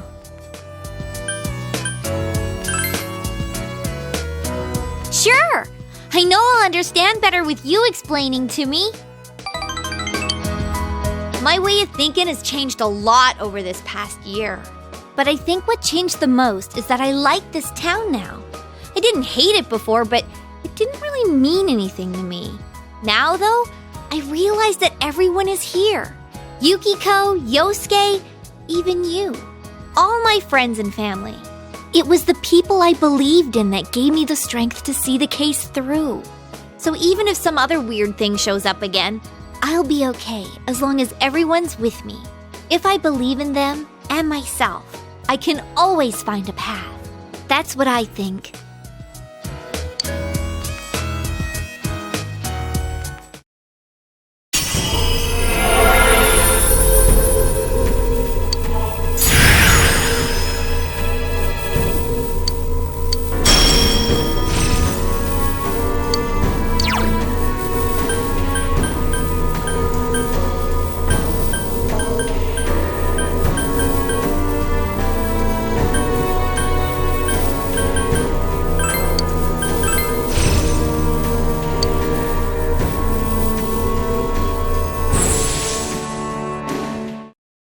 Is this power mine?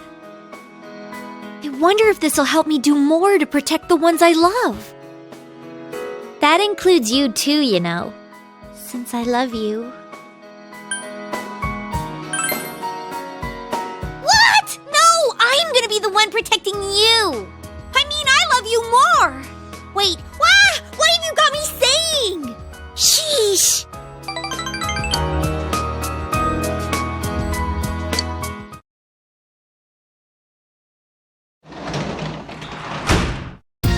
Welcome back!